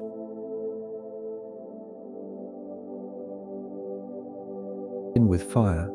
It might begin with a quiet telemetry change halfway through a slow transfer, when thrust fades, power underperforms, or an attachment loses its geometry. The asteroid is still there, still moving, but its natural path has already been changed. The mission is now living inside an altered future. A serious plan would define harmlessness with evidence. Harmless cannot mean unlikely in a vague way. It has to mean the object or fragments remain on paths that can be predicted, observed, and kept away from sensitive regions. If that proof cannot be made, the failure branch is not safe enough. Some failures may even look like success at first. The asteroid arrives, the spacecraft survives, and the planned region is reached. Then the maintenance burden proves larger than expected, tracking becomes more difficult, or a small fragment population complicates operations. A mission can fail by creating a burden that lasts longer than the benefit. That possibility forces the plan to define success beyond arrival. Lost thrust halfway through is one of the cleanest examples. Low thrust propulsion works because small changes accumulate. That also means an incomplete maneuver can matter. The asteroid may not be on its original orbit, and it may not be on the intended capture path. The mission needs safe intermediate states, not just a good final state. It must know what the rock will do if the engine fails after 1 year, or 3 years, or just before capture. Surface failure is different. The spacecraft might remain healthy while the control method fails. An anchor could slip, a contact system could disturb regolith, a boulder could shift, the asteroid's spin could change in a way that makes later thrust less useful. Nothing has exploded, but the mission has lost the predictable coupling between machine and rock. A wrong capture can be quieter still. The asteroid may enter Earth-Moon space, but not into the intended path. It might remain trackable and harmless, yet require years of extra monitoring. It might demand corrections that were not budgeted. By then it might pass through a region future missions expected to use. The failure is not cinematic, it is unacceptable because the safety case no longer matches reality. A boat drifting loose in a harbour is a problem before it hits anything. In cislunar space, the harbour is huge, moving, and increasingly important. Safety is the ability to explain the next path after the first path is gone. That means disposal trajectories, safe modes, and off-nominal capture plans are not pessimistic decorations. They are part of the mission design. Fragments make the problem harder because they multiply responsibility. One intact asteroid can be tracked as one object. A fragment cloud requires accounting for many paths, many sizes, and many uncertainties. Small pieces may not threaten Earth in a dramatic way, but they can still complicate operations, tracking, and public trust. The risk is not always impact. Sometimes the risk is losing the clean account of what exists and where it is going. Failure planning also reaches backward into selection. A target that is safe only when everything works perfectly is not safe enough. A target whose fragments would be hard to track is worse than one whose mass remains consolidated.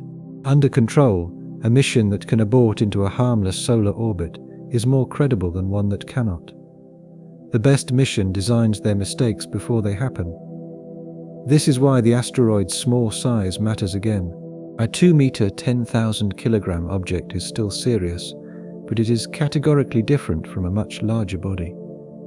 The first credible retrieval case shrinks because shrinking the target shrinks the failure consequences. It also makes the safety case easier to defend. Modesty becomes a form of containment. There is a deeper discipline here. The mission has to stay away from states that no one can explain. That is the quiet nightmare for engineers, not a fireball, a changed orbit with poor tracking, a contact failure with uncertain spin. From there, a storage path that depends on unavailable station keeping. During the mission, a debris field whose small pieces are poorly observed. These are the outcomes a serious mission tries to eliminate before launch. Control is the point. A good failure plan is not a lack of confidence, it is evidence that confidence has been earned. Space missions often carry safe modes, backup trajectories, and contingency rules because complex machines meet complex environments. Asteroid capture would need the same habit, but with a sharper public edge. The object being managed is not only a spacecraft, it is a natural body whose path has been intentionally changed. Some failures might lead to mission abandonment. That sounds simple until the abandoned object has already been nudged. Then abandonment needs a safe destination. If the spacecraft can no longer retrieve the asteroid, can it still steer it away from sensitive paths? If it cannot steer, is the remaining orbit harmless? How long can that be verified? These questions must be answered before launch, not improvised after silence from the spacecraft. Other failures might leave partial success. The asteroid reaches cislunar space but not the preferred storage path. It remains accessible, but station-keeping demand is higher. It is scientifically interesting, but operationally annoying. That is not the triumphant version, yet it might still be safe if designed. The mission has to define which off-nominal states are acceptable and which are not. Debris planning is similar. If a contact system sheds small material, the mission needs to know what sizes can be tracked, what paths are expected, and what risks are negligible. Without that account, reassurance becomes hand-waving. The problem is not fear, the problem is proving harmlessness with enough evidence. This is why failure planning belongs beside target selection and propulsion in the core architecture. A mission is not credible because its best day works, it is credible because its bad days stay bounded. That is the difference between adventure and engineering. A failure review would likely ask for layers. What fails first? What notices it? What action follows? What if that action fails? A fragile plan has one answer. For the engineers, a credible plan has several, each one preserving a safe future for the asteroid. That layered thinking is expensive, but it is cheaper than discovering after commitment that no safe branch remains. That margin matters. Failure also has to be communicated without exaggeration. If the object is tiny, say so. If the risk is operational rather than apocalyptic, say so. But do not make smallness a reason to be vague. A small managed hazard still deserves exact accounting because its path was changed by choice. Designing failure also means designing authority. If the spacecraft detects a problem, who decides whether to continue, divert, or abandon? Some choices may have to be made quickly by onboard autonomy. Others may require ground review. The mission needs those rules before the asteroid is in a sensitive path. That kind of rulemaking may sound bureaucratic, but it is really a form of control. A confused decision process can be as dangerous as a weak thruster. The asteroid does not wait while people decide what risk means. The safe branches have to be ready. Once failure is treated this way, propulsion stops being the final question. The harder question becomes permission. Who is allowed to accept the risk of moving natural mass towards shared space near Earth?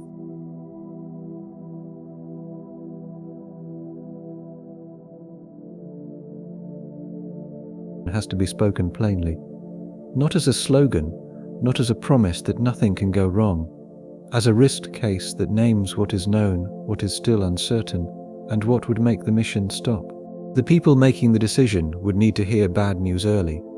If the mission discovers higher uncertainty, the permission case should tighten, not stretch. A culture that rewards only completion would be dangerous here. The safest culture is one that treats stopping as a valid success when the facts demand it. A mission that cannot explain itself plainly should not move the asteroid. Plain language is not a public relations layer here. It is a test of whether the risk case has been understood deeply enough by the people proposing it. The approval problem also changes with scale. A kilogram of sample returning in a capsule is one kind of risk. 10,000 kilograms of natural body in cislunar storage is another. A much larger asteroid would be another again. The rules of judgment tighten as mass and consequence grow. Risk acceptance also has to be updated as the mission learns. If inspection reveals the asteroid is weaker than expected, approval for one plan may not cover the new reality. If the trajectory changes, the public safety argument may need to change with it. Permission is not a stamp placed at launch and forgotten. It is a condition that follows the asteroid. A responsible mission keeps earning it. Imagine a mission review where the most important question is not whether the spacecraft can move the asteroid. It is what happens if control is lost. That question sounds cautious, but it is not anti-science. It is the center of any credible attempt to bring asteroid mass closer to Earth. DART was framed as planetary defense. Its purpose was to test moving danger away.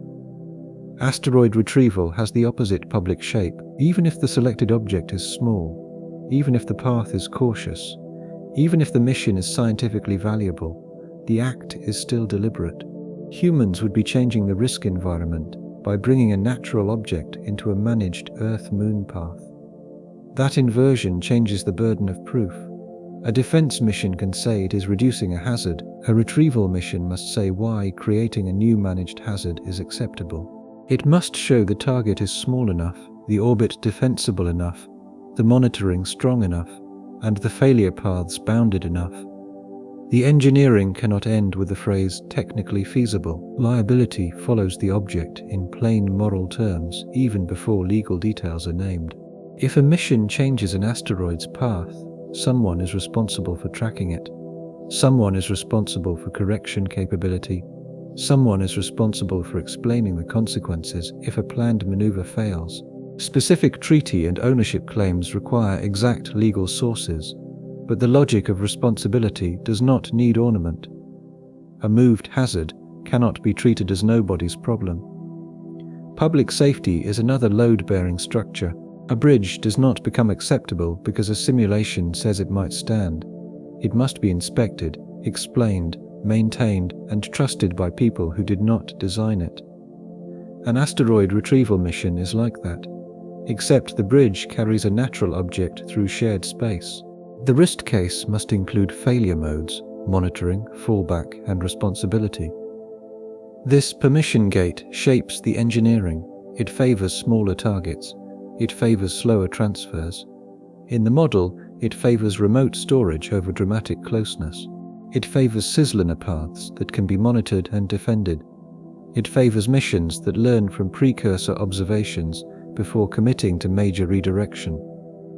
Public caution does not sit outside the mission, it pushes the mission toward the version most likely to be real. That also keeps the story away from false extremes. The governance gate does not mean retrieval is impossible. It also does not mean any clever company or agency can move a rock near Earth because the math works. Between those extremes is the more interesting answer. A mission has to be safe enough for people who did not ask for it. The permission question also changes the meaning of success. Success is not simply the asteroid arriving. Success is the asteroid arriving in a way that can be justified beforehand and audited afterward. The path remains known, the object remains trackable, corrections remain possible. The reason for doing it remains stronger than the risk created by doing it. In that sense, governance is not paperwork after engineering. It is one more engineering constraint because it decides what size, destination, and failure posture are acceptable. It forces the mission to shrink until the answer can be defended. The permission gate also guards against a subtle kind of overclaim. It is easy to say the object is small compared with natural impact hazards. That may be true and still not enough. Deliberate action changes the standard. A naturally passing object is observed and predicted. A moved object is created by choice.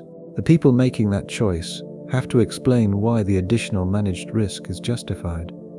A public explanation would have to be plain. What is the object? How massive is it? Where will it go? What happens if thrust stops? What happens if contact fails? How long will it be monitored? Who can move it again if needed? What benefit is strong enough to justify the operation? If those questions cannot be answered without hiding behind jargon, the mission is not ready. That plainness is good for engineering. It forces the mission to avoid clever but fragile designs. It favors paths whose failure states can be described clearly. As the path changes, it favors targets whose scale does not require special pleading. In practice, it favors a destination whose safety does not depend on public trust in a single perfect maneuver. Control is the point. The governance question also prevents a private fantasy from becoming a shared burden. Space near Earth is not owned by the first plan that reaches it.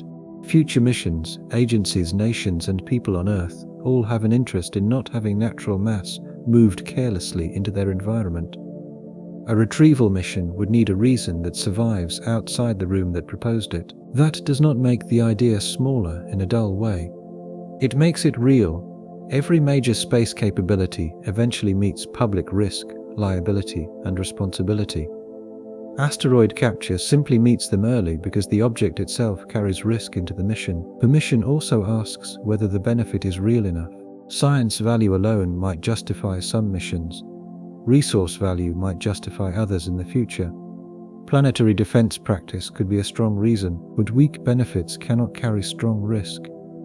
The more uncertain the payoff, the more conservative the mission must become.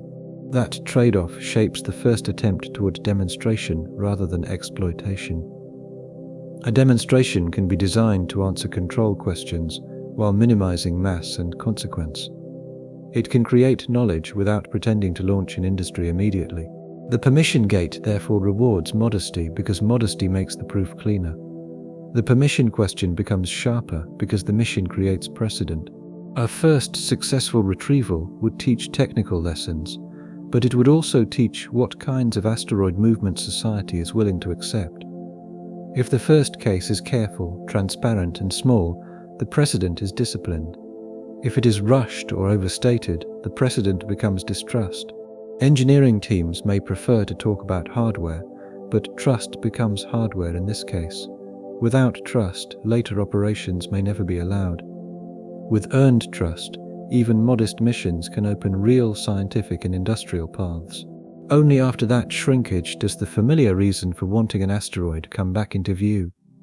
Mining matters, but it comes late.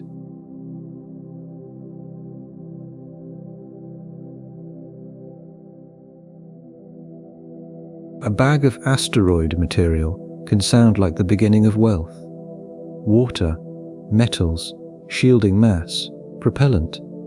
But near Earth, a resource is not useful just because it exists.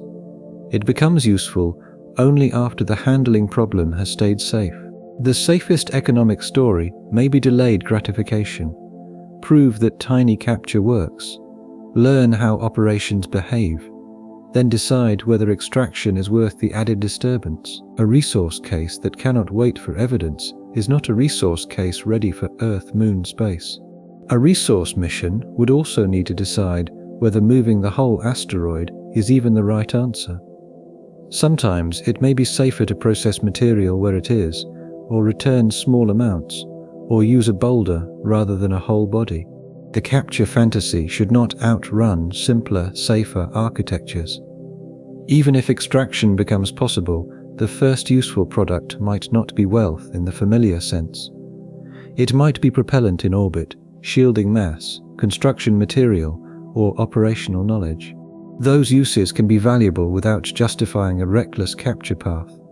The resource has to meet the mission where safety allows it to be, not where fantasy wants it. That turns mining from a promise into a consequence of control. The glittering version of asteroid mining is easy to picture. A dark rock contains metal, water, or useful material. Bring it close and space industry begins. But that picture starts too late. It begins after the most difficult delivery problem has already been solved, as if the asteroid simply appeared in a convenient place and waited to be used. Value does not reduce delta V. A rich asteroid can still be a terrible target if its orbit is wrong, its mass is too large, its spin is awkward, or its surface cannot be controlled. Economic promise does not make a launch window better. It does not make a weak rubble pile stronger. It does not make a bad capture orbit safe. The best mining target on paper may fail the retrieval test immediately. Extraction begins after delivery. Even a safely parked object still has to be approached, anchored to, processed, and kept from shedding uncontrolled material. Operations around it have to prevent debris. Material must be moved somewhere useful. Equipment must survive. The storage orbit must remain stable while work is done. Mining is not the reason these problems disappear. Mining is the next stack of problems after capture. That does not mean asteroid mining is impossible. It means mining cannot be used as proof that capture is easy. A serious resource case inherits every safety standard that made the delivery acceptable. If the rock is near enough to use, it is near enough to demand monitoring. If it is being processed, it is being disturbed. If material is removed, the mass distribution and local environment may change. Industrial ambition has to live inside planetary-defence discipline. The first moved asteroid would probably not look glamorous. The feasibility baseline of a roughly 2-meter, 10,000 kilogram object gives the right feeling.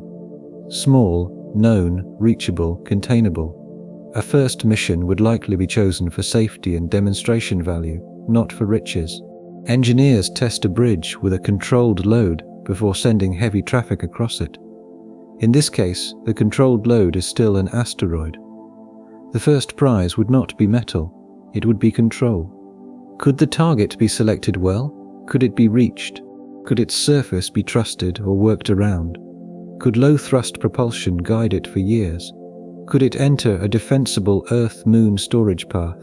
Could it remain stable, trackable, and politically acceptable? Those answers are more valuable at first than any extracted kilogram.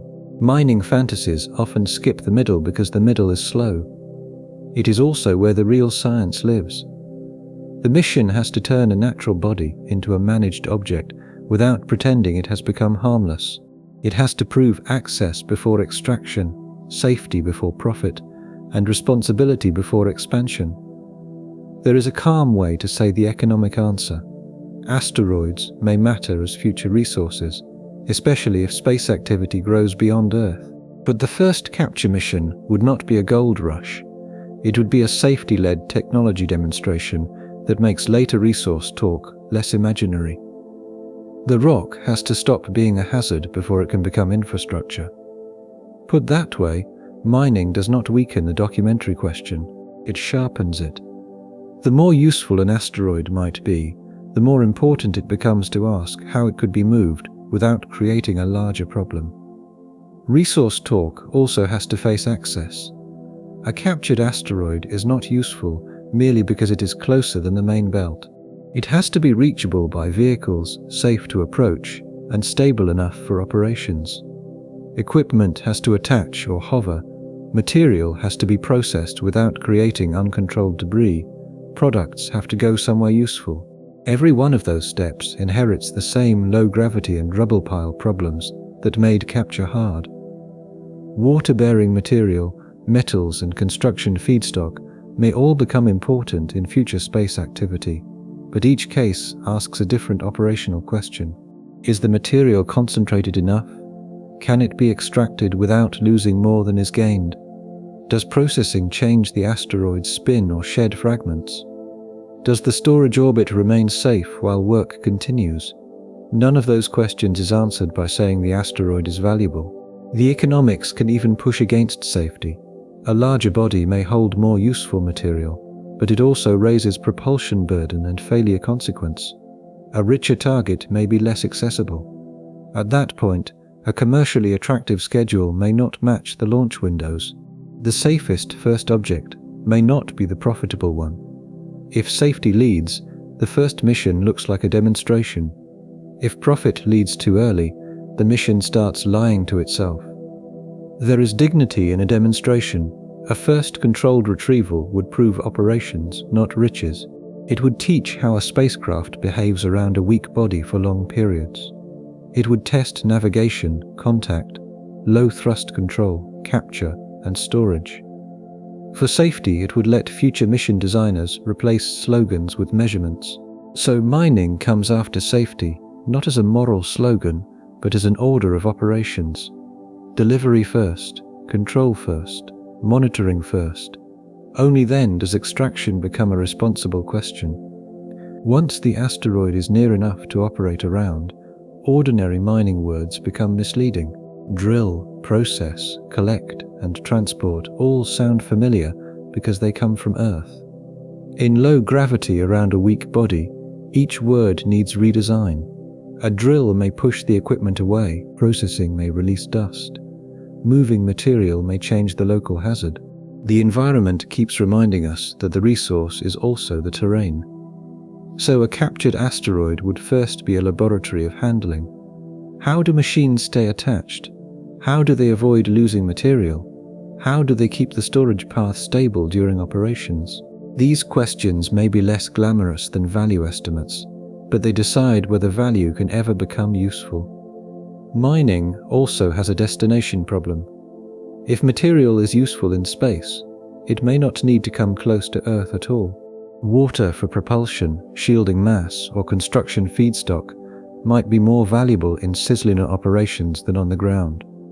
That possibility further weakens the idea of dramatic Earth orbit capture. The useful place may be a cautious working orbit, not the closest possible orbit. So the resource case points back to restraint. Put the material where it can be used without creating needless risk. If that place is farther from Earth, the mission may become less sensational and more sensible. With mining put in its proper place, the possible mission becomes visible. It is smaller than the fantasy, slower than the headline, and more interesting because of that.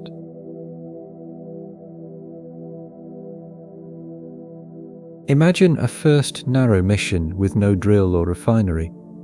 The point would not be immediate riches, but proof that a small captured body can remain on a cautious, tracked path for years. That would not make it pointless.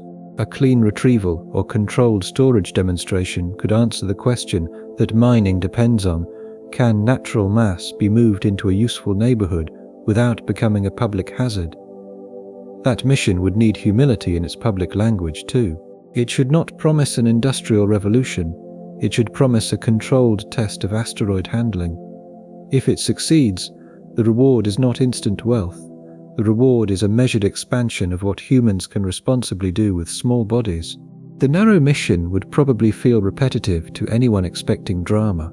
Observe, compare, correct, observe again, test contact, then retreat. Apply a small force, then measure the response. That rhythm is not filler. It is how uncertainty is burned down without burning through safety. The first successful capture might be remembered less for a single maneuver than for the number of times it refused to hurry. Now assemble the cautious version. The asteroid is tiny by cinematic standards. It has been observed for long enough that its orbit is trusted. Its mass, shape, spin and surface are known well enough to proceed. A solar electric spacecraft approaches, not to haul a mountain, but to influence a small natural body over years. The destination is not a dramatic low orbit over Earth. It is a controlled Earth-Moon storage path. That stripped-down mission is not boring. It is the version that survives contact with the constraints.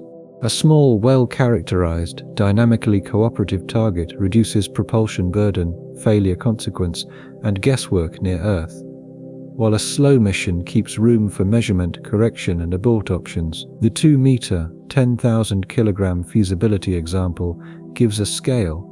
The ARM study gives the sequence behind it. First find and characterize a target, then solve capture, power, propulsion, return, and long-lived storage as one mission problem.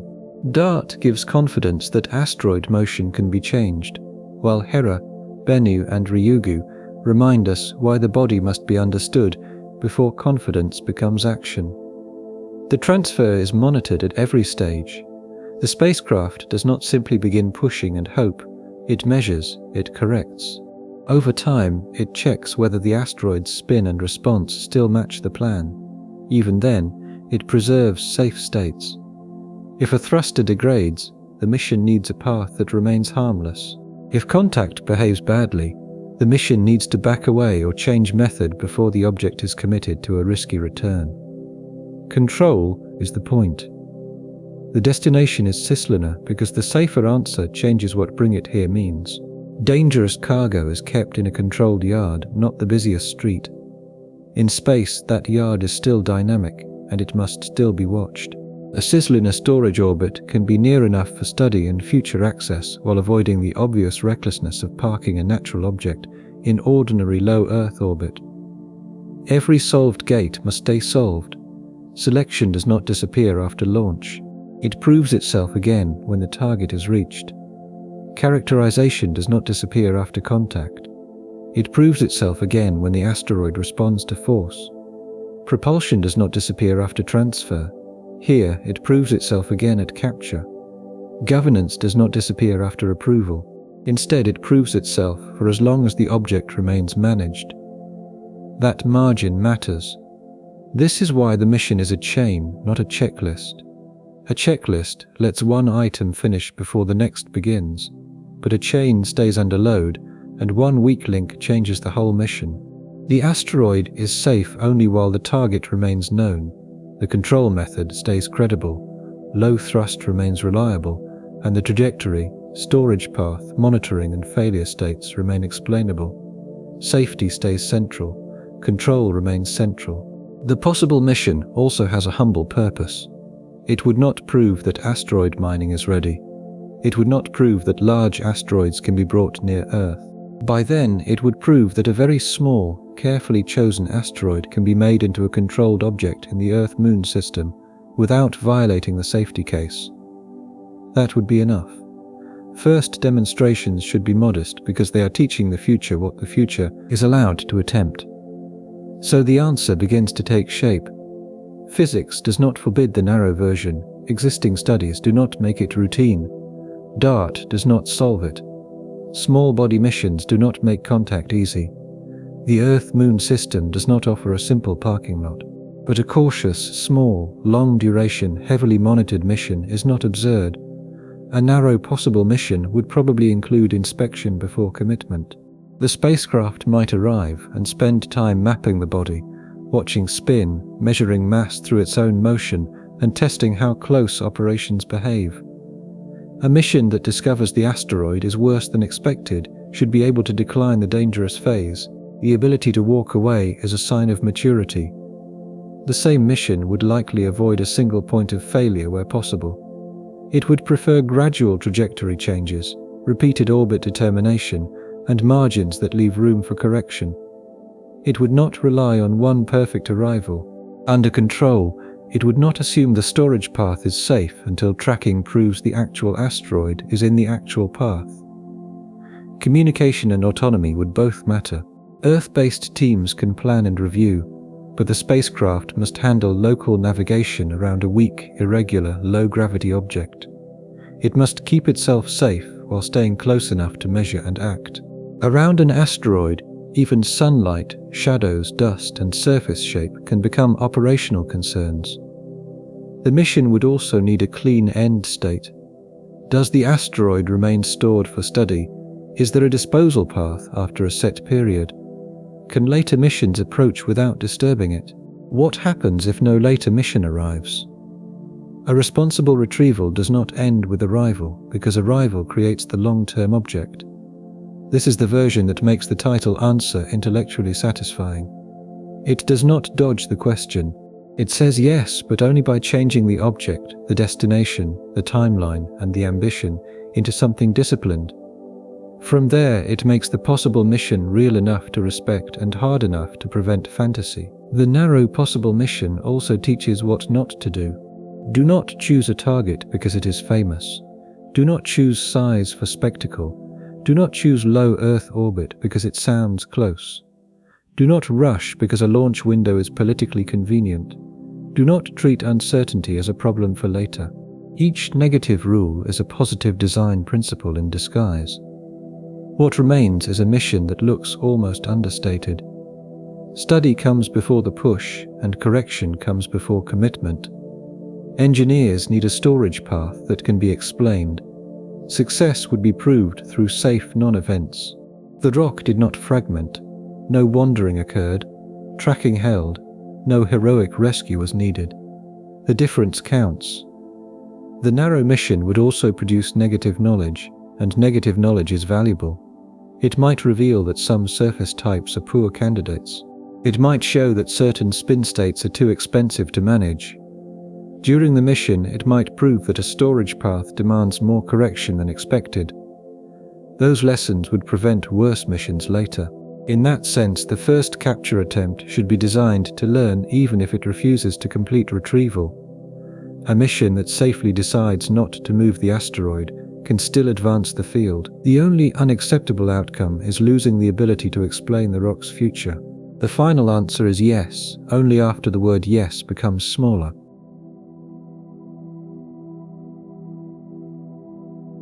A 2-meter class object would look almost disappointing beside the asteroids people imagine.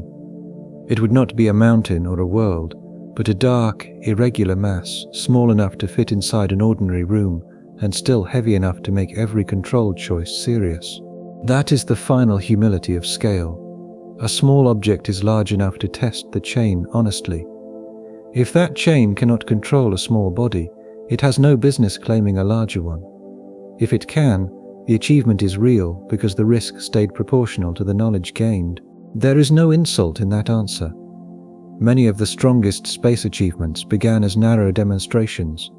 They proved navigation, docking, landing, sampling, or return at modest scale before anyone trusted larger ambitions.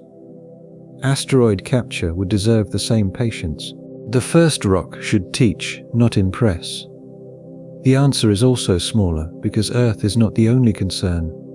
For the engineers, the Moon, future spacecraft, tracking systems, and long-term stewardship all matter. Bringing the asteroid near home means bringing it into a community of motion.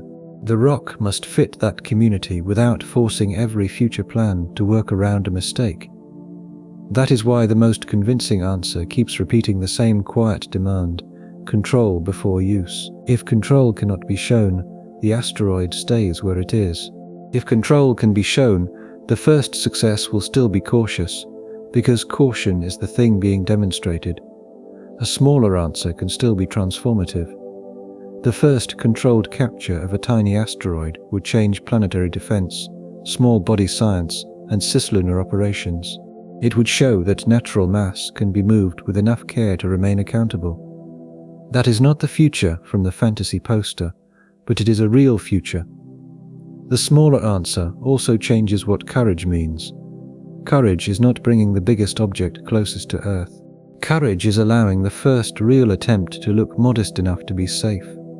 It is resisting the urge to prove too much at once. That kind of courage can be frustrating because it does not look heroic, but it is the form that keeps future missions possible. Return to the opening image.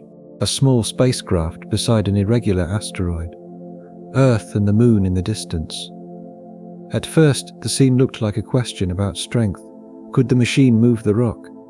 Now the hidden system is visible. The question is about control. Yes, humans may be able to move an entire asteroid into the Earth-Moon neighborhood under narrow conditions. That answer rests on real pieces. Concept studies have examined retrieval of very small asteroids or asteroid mass. Solar electric propulsion can accumulate meaningful velocity change over time. DART proved that asteroid motion can be altered. Hera is turning the aftermath into better measurement. OSIRIS-REx and Hayabusa 2 showed how strange and weak small body surfaces can be. But each piece shrinks the answer instead of inflating it. The credible asteroid is small, the target is carefully selected, the surface is studied before commitment, the propulsion is slow, and the route is shaped over years. As the path changes, the destination is more likely a controlled Earth-Moon storage orbit than a dramatic ordinary Earth orbit. The mission is monitored because the object never becomes ordinary cargo. The fantasy skipped the middle. It jumped from valuable rock to useful resource. The fear skipped the middle too. It jumped from asteroid near Earth to catastrophe. The real engineering lives between them. Choose the object, reach it, understand it, touch it or influence it without breaking it. Change its path slowly, bring it into the right corridor, keep it stable. Design the failures, justify the risk. Moving the asteroid is only the beginning of controlling it. Getting a heavy object through the door is not the same as making it safe inside the room. In this case, the room is the Earth-Moon system. Every force, fragment, orbit, and failure mode has to remain explainable. The mission is successful only if it becomes quiet. That quiet success is easy to undervalue. It has no gold rush spectacle. It has no impact drama. In practice, it looks like a small rock doing exactly what the plan said it would do for years while people keep measuring it. But that is the only version that deserves to be taken seriously.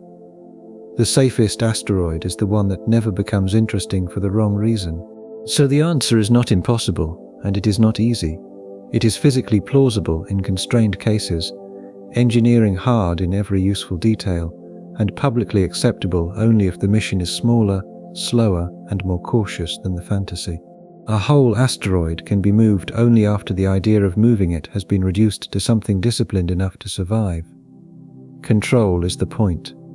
There is a final boundary worth keeping. The answer does not say humans should bring asteroids close whenever possible. Physical possibility is not permission. Technical feasibility is not operational readiness. A concept study is not a flight program. A successful deflection is not a captured resource. The careful answer keeps those lines visible. It also does not say the idea is foolish. The narrow version has reasons to exist. It could teach planetary defense control. At that point, it could teach cislunar operations. For safety, it could test future resource handling methods. In that case, it could make small body science more practical. But every reason has to carry the safety burden it creates. Control is the point. The best way to respect the idea is to remove the easy drama. There is no mountain toad overhead, no instant mining boom, and no fake panic about a tiny target. Instead, the attempt begins with a small body safe enough to move.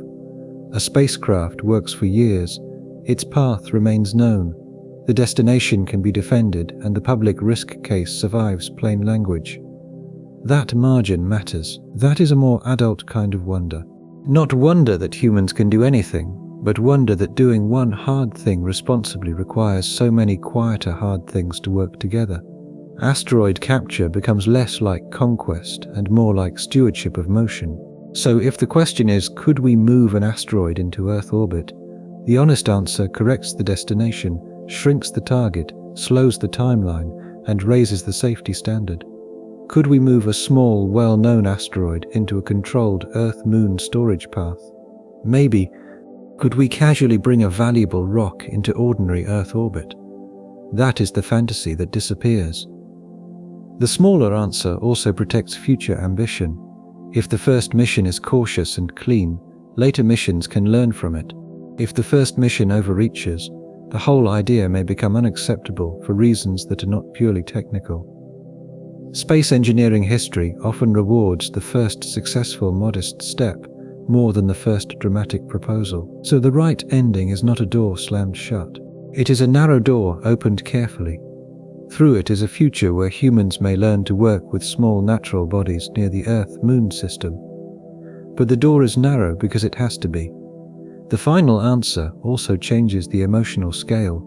The exciting thing is not domination over a celestial body.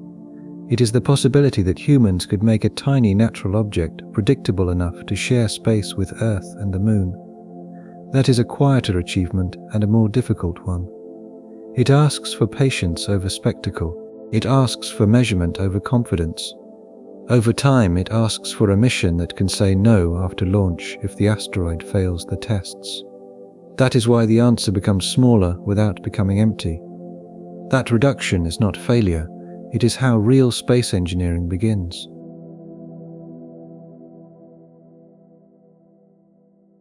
The asteroid is still quiet beside the spacecraft. It does not glow with value. It does not announce danger.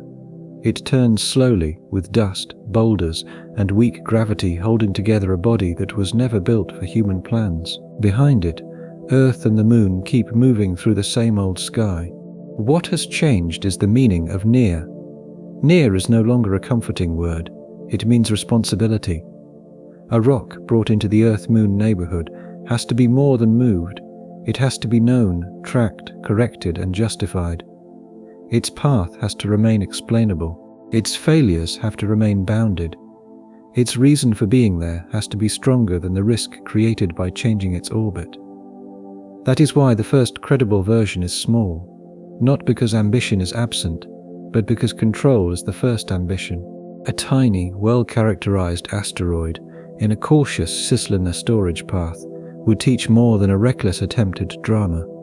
It would show whether selection, contact, propulsion, capture, monitoring, and public safety can hold together as one system. Asteroid mining may one day need that lesson. Planetary defense already lives near that lesson. Space industry, if it grows, will have to learn it too. Natural objects cannot be treated like equipment just because they are useful. They carry motion, uncertainty, and consequence with them. So the adult answer is smaller and stronger than the fantasy. Humans may be able to move an entire asteroid near Earth, but only if the asteroid is modest, the mission is patient, the destination is defensible, and the safety case remains alive long after arrival. The glamorous version, a valuable rock casually towed into Earth orbit for use, skips the very engineering that would make the idea acceptable. The real achievement would be quieter, a faint electric plume, a small irregular body, a path that remains known, and a controlled orbit that stays controlled. A mission that never has to become exciting because nothing went wrong. Control is the point.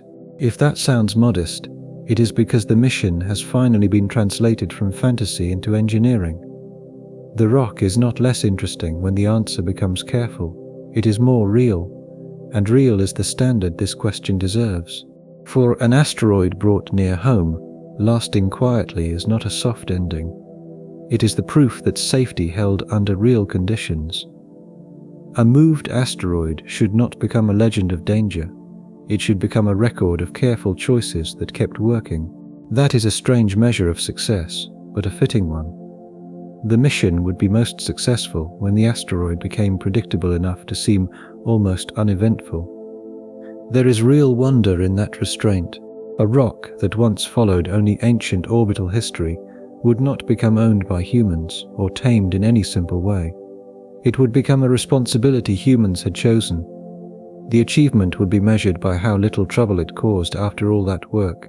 That is what it would mean to move an asteroid responsibly, not to conquer the rock, not to frighten the planet, to make a natural object answerable to a plan, and to keep that plan honest for as long as the rock remains near home.